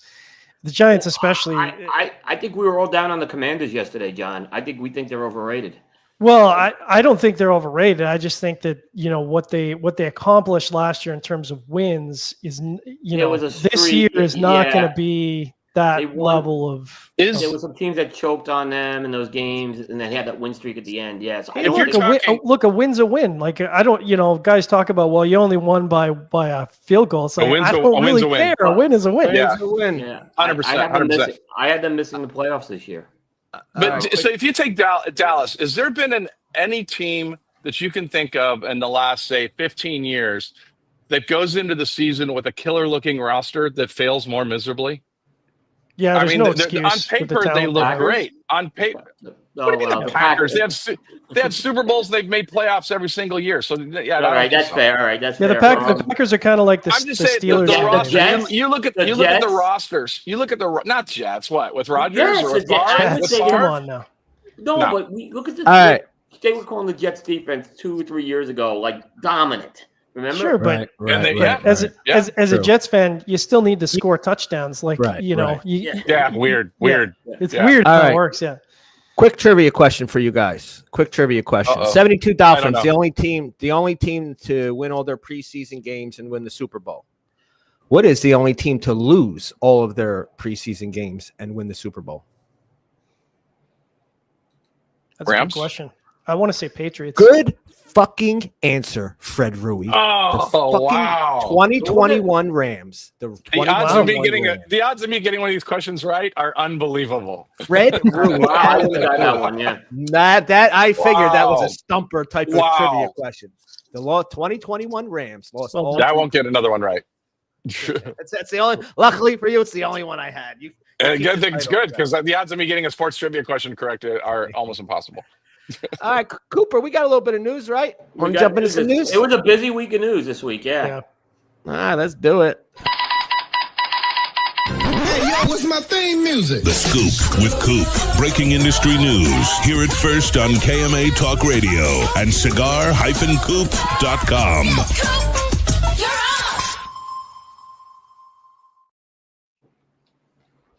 All righty, Cooper. Let's kick it off. Drew Estate. Nica Rustica Shade was unveiled as the Freestyle Live cigar. So it is en route to retailers as we speak. So it's the third blend on the Nica Rustica, and as the name indicates, it has an Ecuadorian Connecticut shade wrapper, and it uses that Mexican binder, which we were just kind of talking about. Mm-hmm. It's coming in 3 sizes. There's a couple interesting things. It's coming in 3 sizes: Robusto, Toro, and a Gordo. Now, the Gordo is kind of an un-Drew Estate-like size I've seen. It's 5x66 is the size. So it's kind of a short Gordo that's thicker. That's that 2 right there, right, Coop? Yeah. Yep. Yeah, 5 short Gordo. Yep, short Gordo. And the price points were told to the retailers. All the retailers I spoke to said $720 to $820 per cigar. So super affordable. And I say it because I don't think they released that to non-retail like media. But that's what all the retailers told me they were told. Consistently, it was $720 for the Robusto, $8 for the Toro, and $820 for the Gordo. So we could expect to see that shortly. Let me ask you a question, Coop, because I got to be honest, I've been a little bit scorned with Freestyle Live. Has production finally caught up to marketing? Because they tend to do these Freestyle Lives and then they release the products and they basically have 100 boxes to release to the nation. It's happened almost every one. Do they have the product to ship? I mean, they create this big hype. They create this big hype. Everybody's ready to go. And then there's very little product on the shelves. And then it winds up coming back in 6 months. Did Dominicana, the last one was Dominicana, did that fall into that category? The answer is I don't know how much it showed.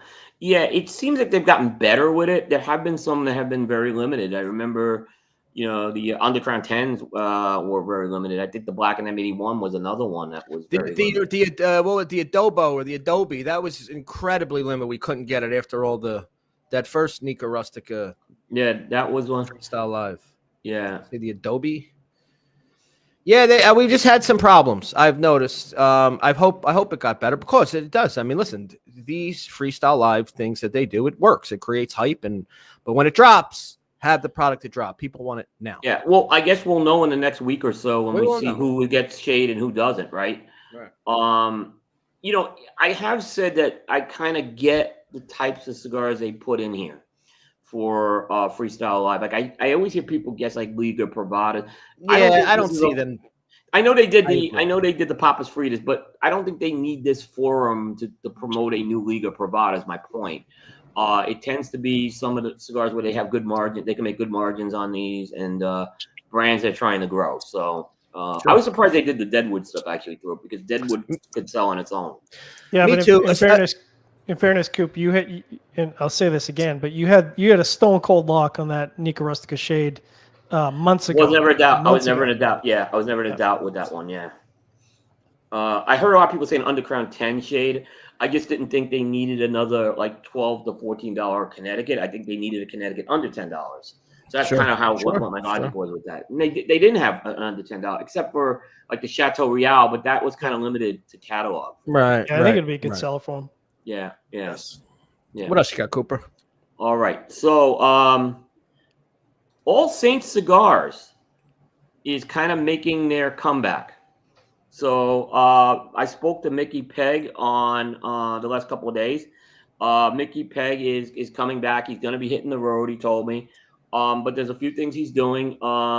He has streamlined the portfolio now where each of the 4 lines are going to have 3 sizes. Robusto, Toro, and Huge, which is a 6x60. The other thing that was kind of interesting with this, he did another price decrease.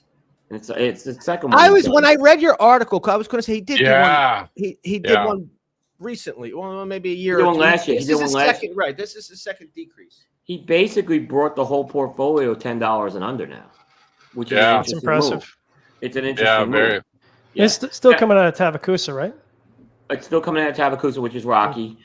He has told me there's new projects coming because, here's the thing. Now a lot of people say, well, what happened to Mickey? That's his business.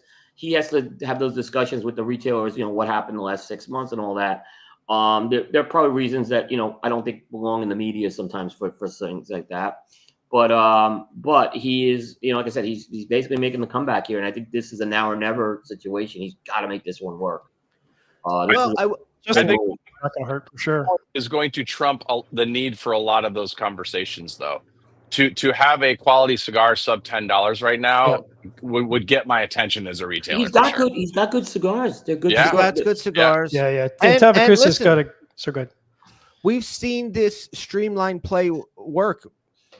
Yeah. Coincidentally, with Yeah. McAuliffe, Yeah. who Mickey was working with. So, it seems like maybe he took some pointers there, and this could be a good play for Mickey, man. And I was just going to say, I like the it. thing about Tavacusa is, they do have really good standards for quality control. So, even though the price is coming down, you're still getting a really, really well constructed cigar, which is kind of a big deal. Like I said, they were good. You could argue maybe the cigars were a little higher priced than they should have been. But nonetheless, it is the only thing maybe I would have did is introduce another cigar that was under $10, but maybe that's something. Right. Because Mickey would tell you, I was a little critical of Solamente when they brought that out with that price point. I thought it was too high. And he knows I was critical on that one. Yeah. They were high. I think they were like 50 count boxes too. It was like, wasn't it like I was said they were big count boxes. Yeah. And it was high. Yeah. Well, we're always rooting for Mickey. Yeah. So Absolutely. Great guy. Yeah. What else you got, it Cooper? was good cat. So I'm glad for him. Yeah. All right. What else you got? Aganorsa Leaf is partnering with Moneybag Soda for a series of events. Now, Moneybag Soda is owned by or co-owned by Gene Simmons of KISS. So, from what I understand, this is a series of pairing events they're going to be doing with these sodas, which I want to get my hands on these sodas, by the way. I have not had them, but I have had, I do like some of these premium soda type of brands that are out there, these boutique ones. So they haven't announced where the pairing events are going to happen. They will be coming. I don't think you can expect to see Gene Simmons at an event, though. I don't think Gene Simmons will be around any events with this. I think it's smart marketing, Coop, because we've certainly seen the trend the last few years of sort of a lot less alcohol related pairings. I think alcohol consumption for a lot of people has been going down. So moving into the craft soda market probably makes a lot of sense for a cigar brand. Yeah, we've done some stuff with the pairing show on the craft sipping sodas, some of the craft sipping sodas out there. And they've gotten some they've gotten some significant interest. And remember, John, years ago on your old pairing show, we did a soda show and it was very well received. Yeah. So I think it's a good move. So this is like a pairing partnership, an event type partnership. It's more of it's a pairing partnership. I think it's meant to promote both of the brands there. It's good for Aganor Sleep because again, Gene Simmons is Gene Simmons, whether he's going to be there or not. It's people can say, well, what is Gene Simmons soda about? So that, I think it's a good move.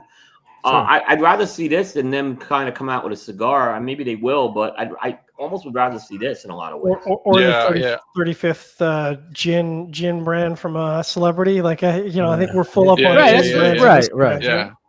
Yeah, I think the soda market. I think the soda market's interesting because at the show we had seen the Abina craft sipping sodas, and I was really impressed. I was impressed by what they did and how those pairings worked out. So I think there's a market there for sure. We did a pairing show on it. I did that one with Trip because I'm not the alcohol guy, and I was very impressed with how these sodas paired. I have bought several of those sodas, and they're very unique too. Those Abina sodas. That's another brand that folks don't know what we're talking about of craft sipping soda. But Abina is a brand they designed the sodas specifically to pair with cigars. Yeah, and they do pair exceptionally well. It's not like drinking Coca-Cola, is what I'm going to tell you. So my only critique is I don't like the name.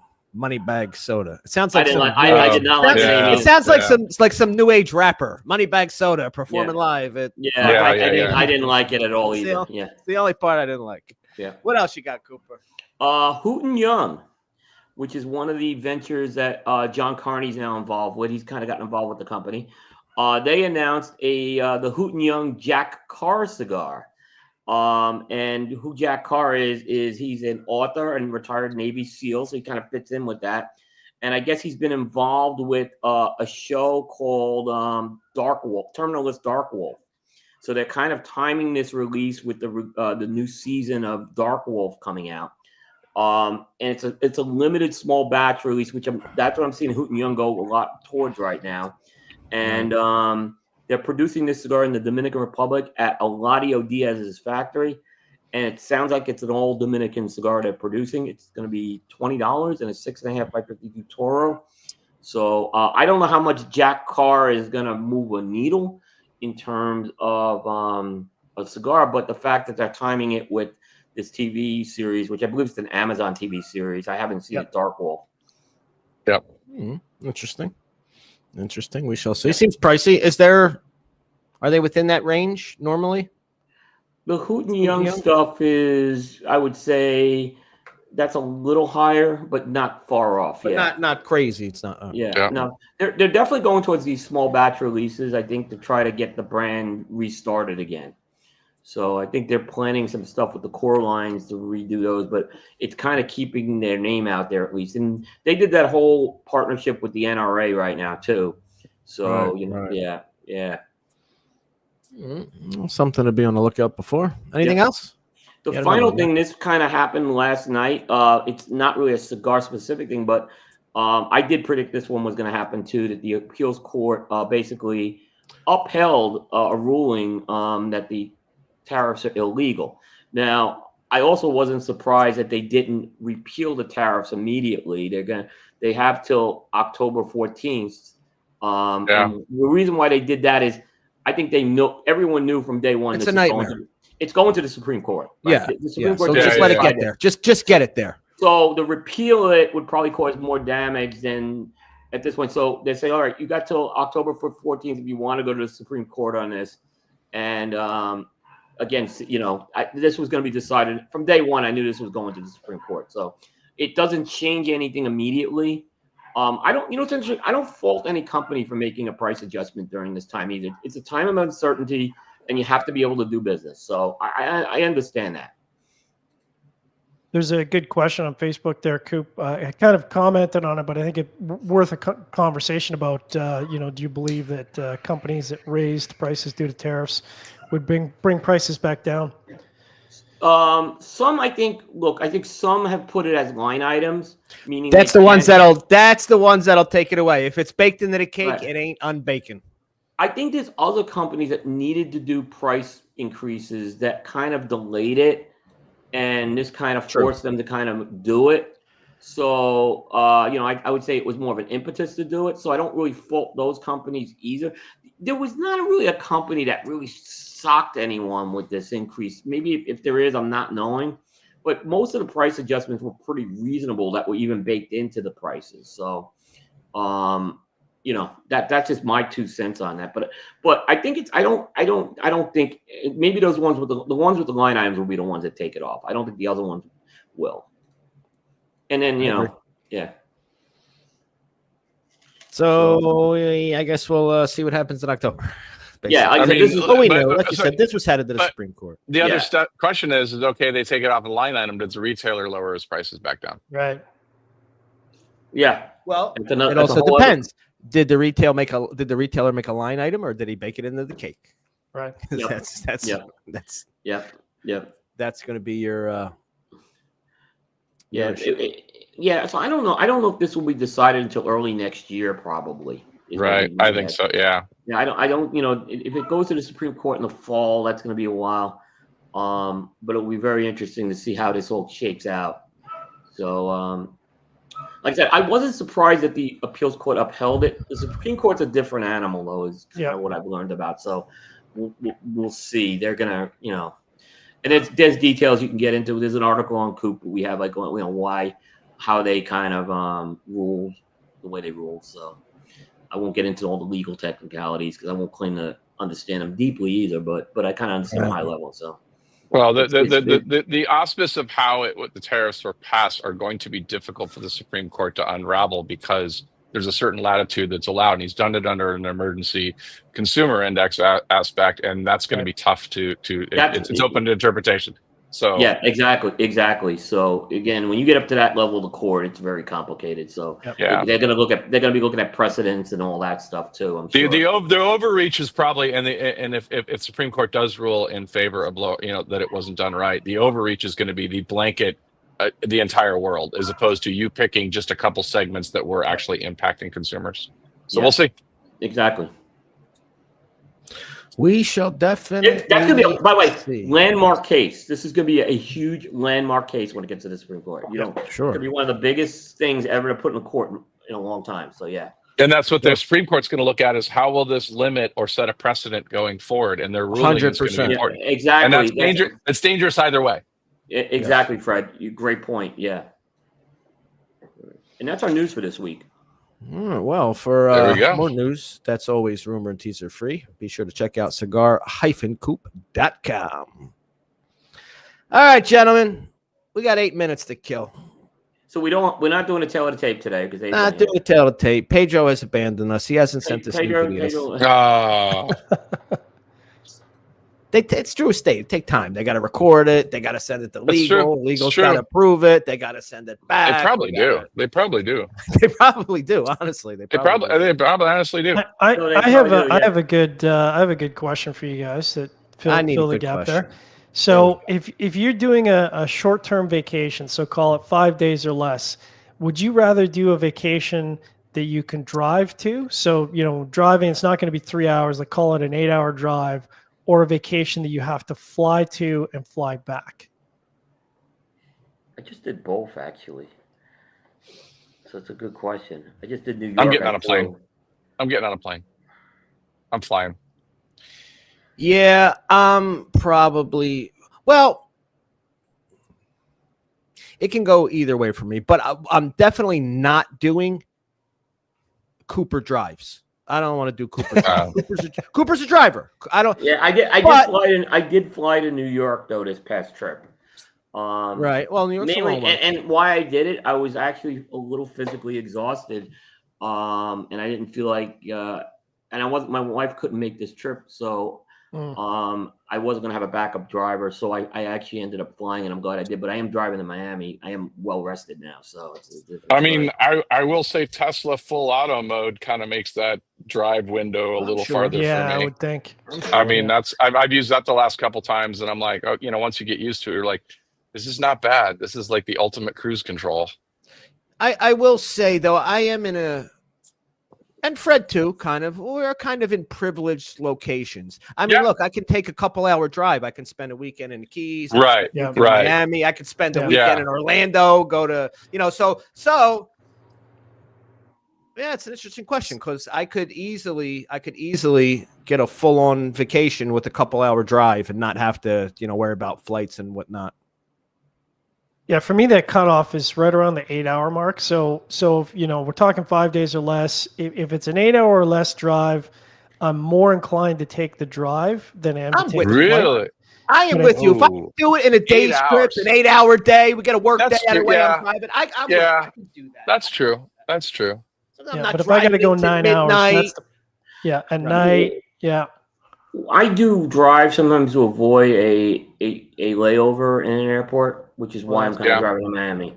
So that's same. The reason why I'm driving to Miami, so I don't fly out of Orlando. Yeah.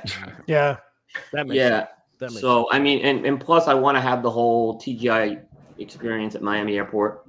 That's of course, yeah. So I want to get there early.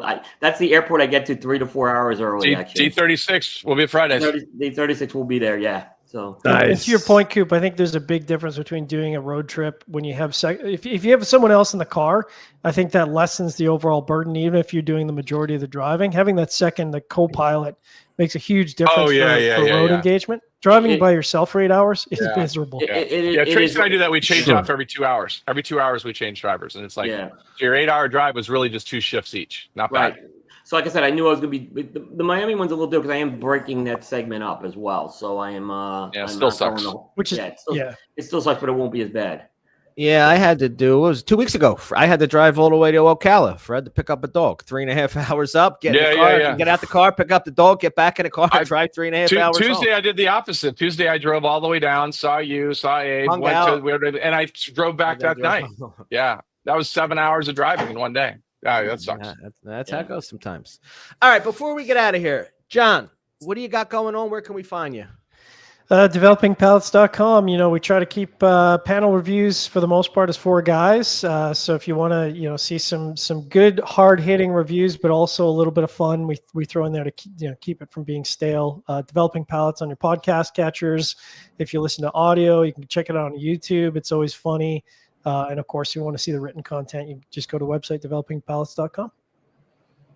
Very good. Very good. Frederick, where can we find you? What do you got going on? On socials at Godfather, GODFADR, and cigarpress.com. Actually, today is the last day to get into the LFD Grand Prize giveaway, which I'm going to also include some Golden Bulls. So check that out, folks. Do you have problems with people claiming prizes? No, because one this month has not claimed. One has this month. Yeah.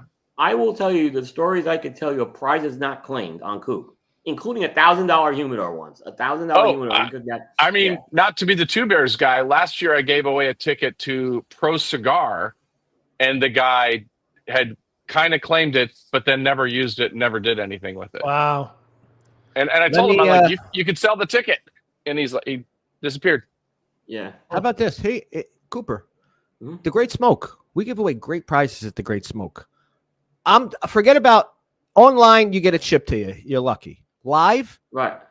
Half come back every year, Cooper. They don't get claimed. And these people we know are there. They're there. Come back. They're there. Wow. They're not paying attention. And there's no way to chase guy. We're on the stage. We're calling them out. Yeah. Half of them don't get claimed. We tell people through email. We put a video out there. It's in the comments, and I'm telling you, the prizes that have been left on the table have been a lot, and I don't understand it. Like I don't. And now I've got the point. If you don't claim your prize, unfortunately, I'm going to have to DQ you permanently. I put that in the terms. I put that in the terms. I put 45 days. We'll try to contact you for 45 days. And I had a big prize spring I tried to give away. It was worth $800. And finally, just, it'll go back. I'll give it away next summer. Yeah, it's amazing. I'm just blown away. Like $1,000 humidor could get claimed once. Yeah. So Summer of Saka, they have today and they have tomorrow. So they Saturday and Sunday. 11:59 p.m. Eastern Standard Time, Sunday. Go enter. Go enter. Or get some more entries. And I saw that fish coin in person, and the fish coin is probably one of the best coins. I gotta tell you, it is the most beautiful coin I've ever seen made. It's a good cigar too. It's a really good cigar, and that coin is phenomenal. Yeah. But Coop, we didn't get to you. What do you got going on this week? I don't want to leave you out. Well, there's some good stuff coming up. We have the Padron 60th Maduro review going up tomorrow. The Mega Jet Lighter review is on Monday. There'll be I'll have some maybe short content from the DR, not the full-blown thing, so you'll see some of that as well. There's a piece I'm working on that Kevin Shahan kind of gave me a little blessing to do, involving, he did the big reveal of Saka's blends for the GFY Lancero, so he kind of gave me some permission to kind of use some of that content for an article. So we're going to do that. So that may not come till I get back from the DR though, but I am working on that. Yeah. Awesome. Yep. Well, folks, thank you for hanging out with us for a couple hours this Saturday morning. Gentlemen, thank you for hanging out with me. Everybody, enjoy your Labor Day weekend. Luckily, it's not 4th of July. We don't have to worry about anybody losing fingers. Enjoy yourself. Have some fun. And in the meantime, we'll see you guys next week. Keep it lit. Peace.